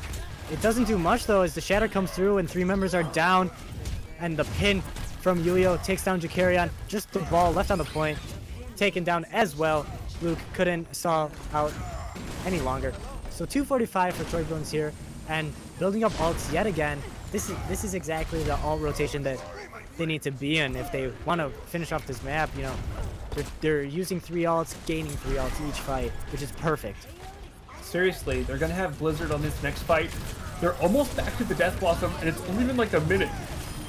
Yeah, Beat and Coalescence come out here for Torbulance as the Beat from Flutie to answer. Chopper uses his Death Blossom, gets moved away, so not much going on there, but Air is into the fight himself as Flutie gets taken down. The bubble on Air is perfect, and that's going to be Torbulance again winning another fight. And as you said, we have Jake and Air working perfectly together to get these bubbles on him right when he needs them. Yeah, something that is key for this kind of gameplay, I think, is that technique. 1 ult coming in from Essel onto this last fight.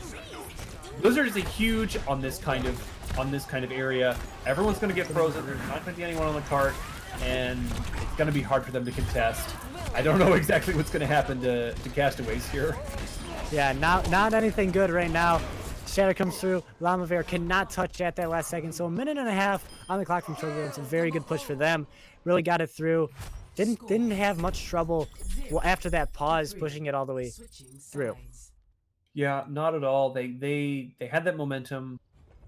The Diva Bomb was a little bit wasted, I would say, kind of from Castaways, but like it just needed to get more value than it did. Whether it actually got people killed or not, I don't know.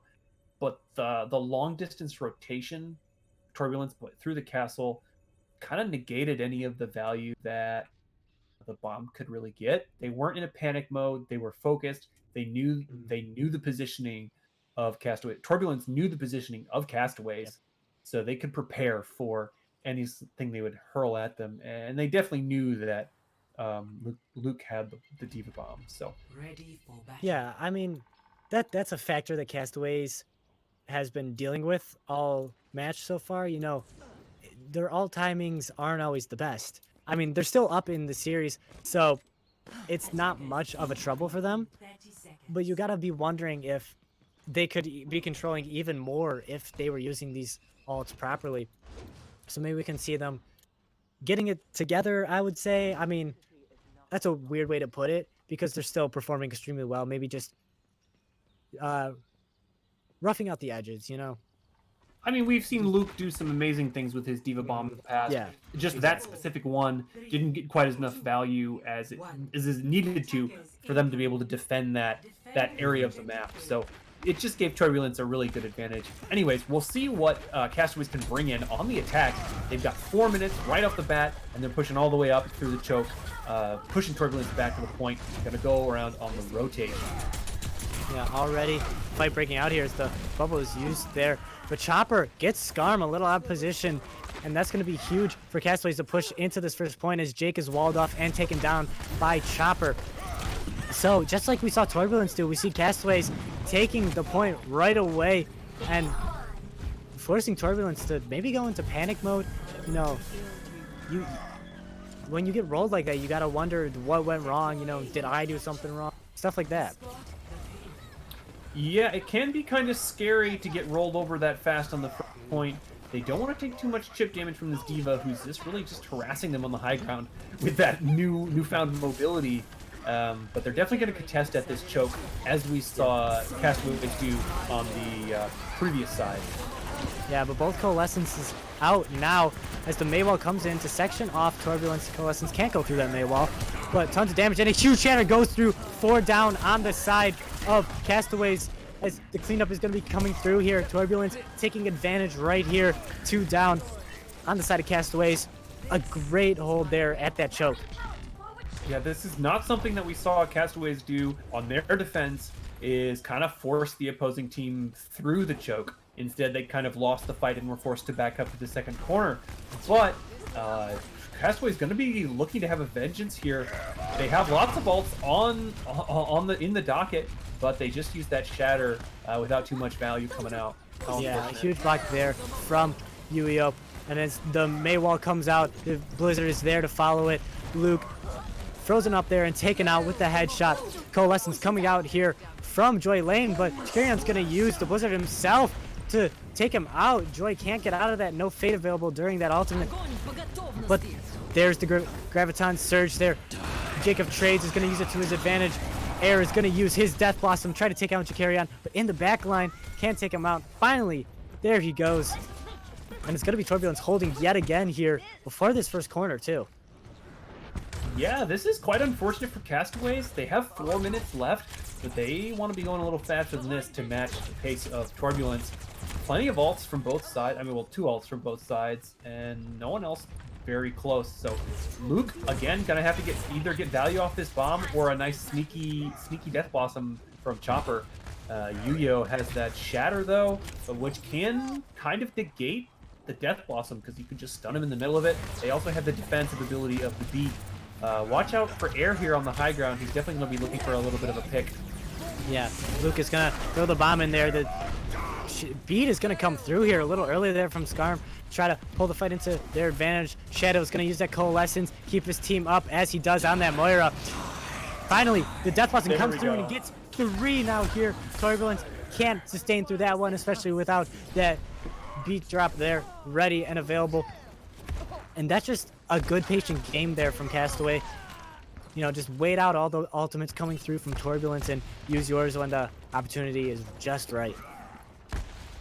Yeah, that was quite impressive there. I feel like that's exactly what they want. There's going to be one more contest from Torbulance, probably initiating with the Blizzard, but they're going to have to watch out for Shatter on the back foot. And we're probably going to see another Coalescence from Joy Lane in the middle of the fight. So yeah, wall comes out. Yuyo not really in a good position there, but the Blizzard comes through. Shatter comes through as well. 4 down on the side of Turbulence, so there's not going to be any follow-up for that Shatter. Air's going to use his Death Blossom, but he's taken out as there's no bubble available for him. Joy Lane does use that Coalescence, but it's not enough to keep his team up, and that card is going to be rolling straight to that final point for Castaways. A great push for them. 3 minutes, 40 seconds remaining. If they can push all the way through to the last point, kind of uncontested, we see no ults besides Graviton coming online. That's something that Luke can take care of with that Eat. You kind of have to get lucky, but if he can time it right, they can roll through this last point and come out with basically a double time bank compared to Torbulence. But Torbulence is coming on strong, so they're going to have to be careful. Yeah, the Blizzard comes out here early for Jakarion, and that's going to get 4 in it, and all taken down as well. A huge early ult there. Still, we have ultimates online for Torbulence. You have that Graviton Surge, which is huge. But on the side of Castaways, you have more ults. This is exactly where they want to be. They're in great position to take this with more time. Up on the high ground on both. Specifically, they have the beat, and the beat comes Yeah. out right now. This is exactly what. Yeah, during the grab as well. The bomb's going to be there. It's going to take down. So Luke actually takes it out beforehand. Chopper with that Death Blossom. Not going to find much as the charge comes through, but Yu-Yo taken down from that boot from Lucio. And now it's just going to be a stall game out here from Torbulance. Jack of Trades trying to stay alive as long as he can. Finally taken out. We have the Doomfist coming through here. Touches point, but it's not going to last long. Yu-Yo back on this ball. He's going to have those shields. He's going to have that sustained power. Just buying time right now. Torbulence are, but finally taken down as everyone. Air can't get there in time with the Death Blossom. And a great push there from Castaways. I don't think that could have gone too much better for Castaway for it. Like 220, that's pretty good over a 130. Going to give them, basically 1.5 more team fights over Turbulence on the attack. So Turbulence is going to be on the defense here again. And if they don't, we didn't see Castaways have a ton of trouble on the first cap point, the first initiation there. It was really clean, just like Turbulence, if not faster. And so they're really going to have to be careful after the castle doors. Like, this snaking area is where they got caught and lost like 2 or 3 team fights. So that's where they're going to lose a lot of time. But, 218, that little bit of flexibility might be what they need to defend properly from Turbulence and give them that edge. They're just going to have to be careful. And so if they want to win this little series, yeah, I'm excited to see what happens. I mean, we could see what happened on King's Row. The underdog team with less time managed to win the map. It's anyone's game, like it has been all series. Both teams are playing just incredibly well. Gonna see Turbulence on the offense first because they have that lesser time. Back to this comp here with the Brig and the Lucio. Gonna be looking to take an early cap here as they go around this right side. Now on the point, damage back and forth. Flutie going a little low, but manages to get out with that speed boost. Chopper going low himself, but no one dying just yet on the point as Castaways are being backed all the way off. The wall comes up, trying to get a quick tick, and they do. A great tick there from Torbulance, exactly what they need. Still no deaths on the point, however. Finally, Joy Lane goes down, and Yu-Yo as well. That's returned with a kill onto Llama Bear from Air. Colison's going to come out here just so Castaways know they won't lose this fight.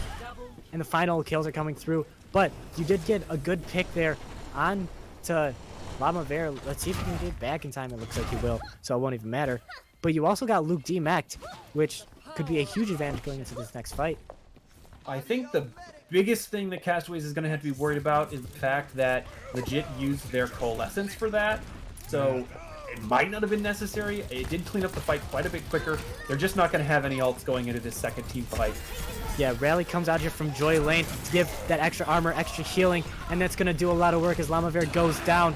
The Chopper's going to use his Death Blossom and get one through that, but Yu-Yo takes down Jakarion and Chopper down as well because of that Shatter. So now it's a 3v3 on the point as Legit Shadow and Yu-Yo get thrown off the map there. Still a 2v2 on the point. The bomb is going to go up in the air, and it's going to cause Skarm to use his beat to stay alive. And Joy Lane as well, just the healers. But Air is finally back, and he's almost at that Death Blossom. He finally uses it as the mech gets broken. He takes down Luke. And now the Blizzard's on the point. That's going to be used. Jakarion is going to freeze up all the members of Turbulence. But the grab comes through and holds him into place. Still back and forth on this point. But the Coalescence is going to come out late here. And it's not going to be enough to have Castaways win this up as Air is finally taken down. Same with Yu-Yo. And Turbulence can't cap the first point, but they do get a tick. They get like a tick and a half. So, yeah, that's not bad. I mean, Turbulence just had a lot of trouble there. Like, they had the pressure of the time bank. I feel like since they didn't get any ults off of the first fight, they just didn't really know how to initiate. They used the same strategy as if they were attacking with no ults, which I think was correct. But, like, in the middle of that fight, a couple of ults came out. They weren't able to actually, like, do a solid ult combo, though. And Mhm. sometimes a solid alt combo, they could have taken a little more time to just lock that down. They were definitely feeling the pressure from the clock at that point in time. Yeah. I don't think they are used to having that little amount of time, and no team really is, right? Like that puts a ton of pressure on you and makes your decisions just that much more like important at the same time. Yeah, and that takes a lot of pressure off of Castaways as well. Now you have 2 minutes, 18 seconds to win the entire match here. But Torbulance can also force them at 5 here if they don't allow Castaways to take it all the way.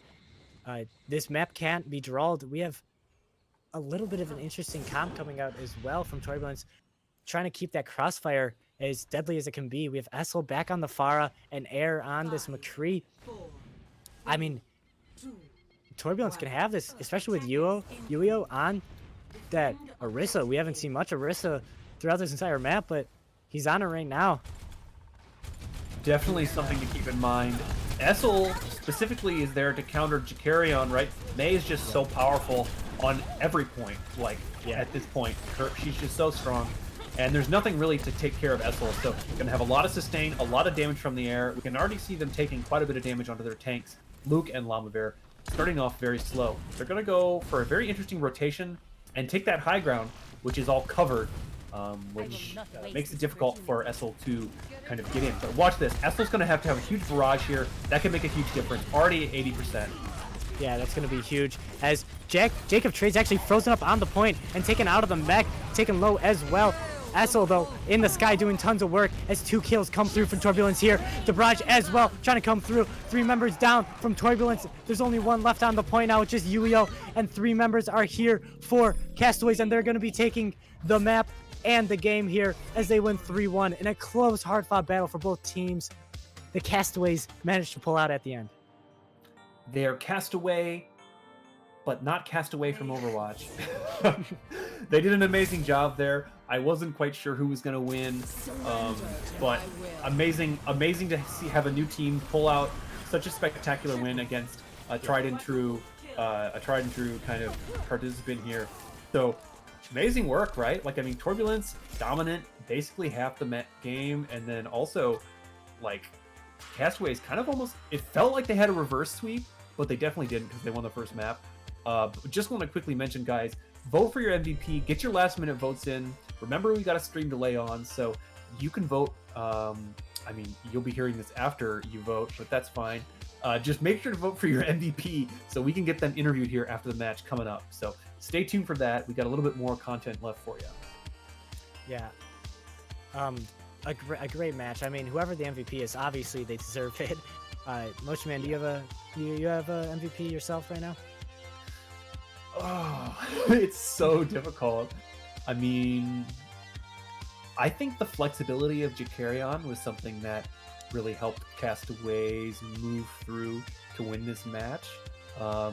Also, the same with Air, right? We saw a very strong Reaper and McCree, basically equal level, right? Yep. And then Skarm, amazing on the support roles. Jake just kind of dominated. Like Zarya, no one else played Zarya but Jake, right? Yeah. So Jake, amazing, able to shine kind of in an off-meta role. I would give Jake like the off-meta award. And I would think I would like to see, I don't know. I think Flutie would be cool to have as MVP, and maybe even Chopper, get some insight from the DPS on the Castaway stuff. I mean, it's anyone's MVP. I mean, it is a team game. Castaways was the better team. They didn't have a player that made them win in this match. They had the better team. They were just a little more coordinated.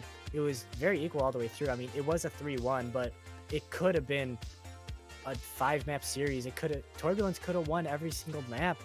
It just, the way that the fights were going, Castaways took them out, and they take the 3-1. They move up into the bracket. Torbulance goes to the lower bracket, but they still do have a chance to maybe make a Cinderella run down there. Both teams playing very well. Just this new meta is really hard to figure out as well. You're playing what you think is best, really, at this point. You don't really have the insights, all that. Like, you don't have the full insight. You mean, you're just playing what... playing what you think. Yeah, exactly. Like that's the beauty of a new meta. It's you have that flexibility, kind of underdog characters may be able to shine based on your previous experience and your coordination. You don't really know. Something that I did mention right at the beginning of the match, though, or of the series of games, was kind of the rock solidness of Lucio. We saw Lucio every map, right? Both teams running Lucio every map. So that indicates that Lucio's speed boost, the utility of that is super important.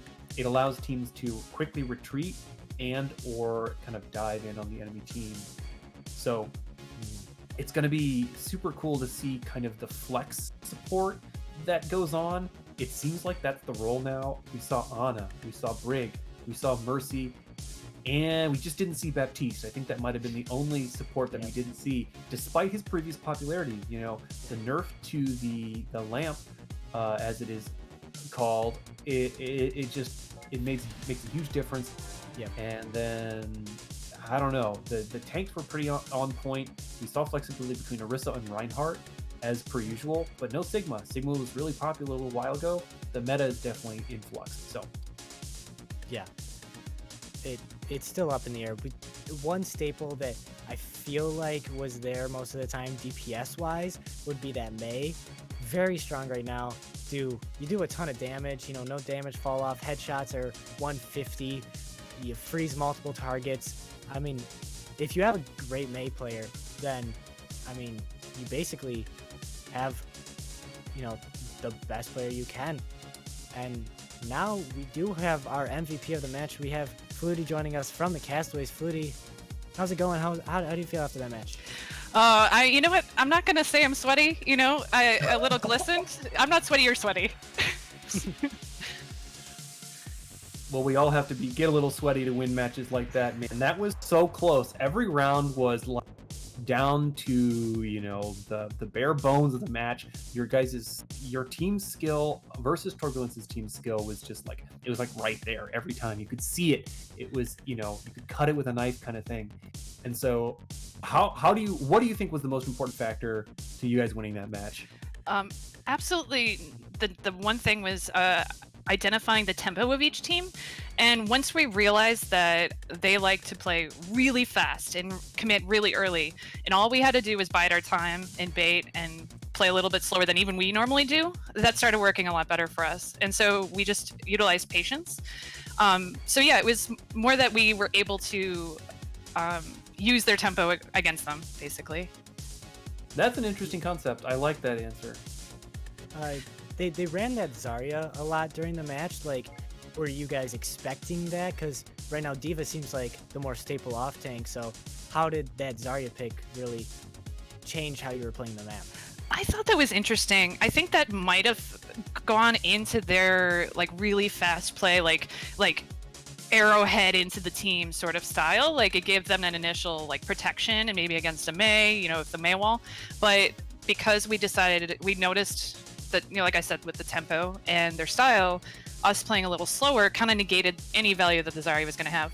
That's where our D.Va kind of came into play, was able to provide value against other alts. Luke, by the way, I have to throw in a shout out here. Luke Mino, he's actually a flex support player. He's bringing on D.Va for us today, and I saw him meet a grav once, so shout out to him and a big thank you from the team. That was huge. That was huge. But that value came in later in the fights, where the Zarya I think might have gotten some value early on. Yeah, but I did think that was an interesting pick. Yeah, I would tend to agree with you there. It was quite interesting. We saw the Zarya getting a lot of ultimate charge off of the D.Va just due to the beam weapons, right? Like we saw 3 grabs on King's Row. May not be that uncommon, but like it felt quite common. Anyways, my question is like, do you think that that was like a good pick, or do you think it was like detrimental in the long run? I think on King's Row, I can speak for us. I know that we kind of had the jitters first map maybe, and we played even faster than we like to play fast. But that was even more so. But that played into that gave value to their Zarya pick, where I don't think. I think it got devalued as we realized the tempo we needed to play, and we realized that I'd say by the second half of King's Row. Awesome. Any more questions, Ryan? I think I'm out of ideas. Just want to ask, Flutie, you got MVP, so congrats on that. But if you had to give it to one of your other teammates, who would you choose for that?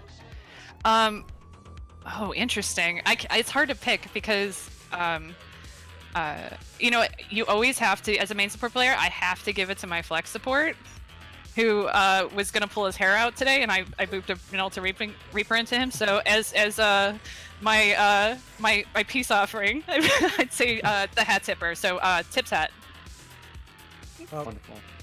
congrats on your win today. Look forward to seeing you in the rest of the tournament. Good luck on that. Great playing. Thanks. Thank you so much. Thanks for having us. All right. Well, how was your MVP, Flutie? I mean, great insights on that Zarya pick. I mean, how they combated that, how their playstyle changed when they saw that. So, great insights there. I mean, great match from the side of Castaways. Very much so. Great pick on MVP there, guys. Chat.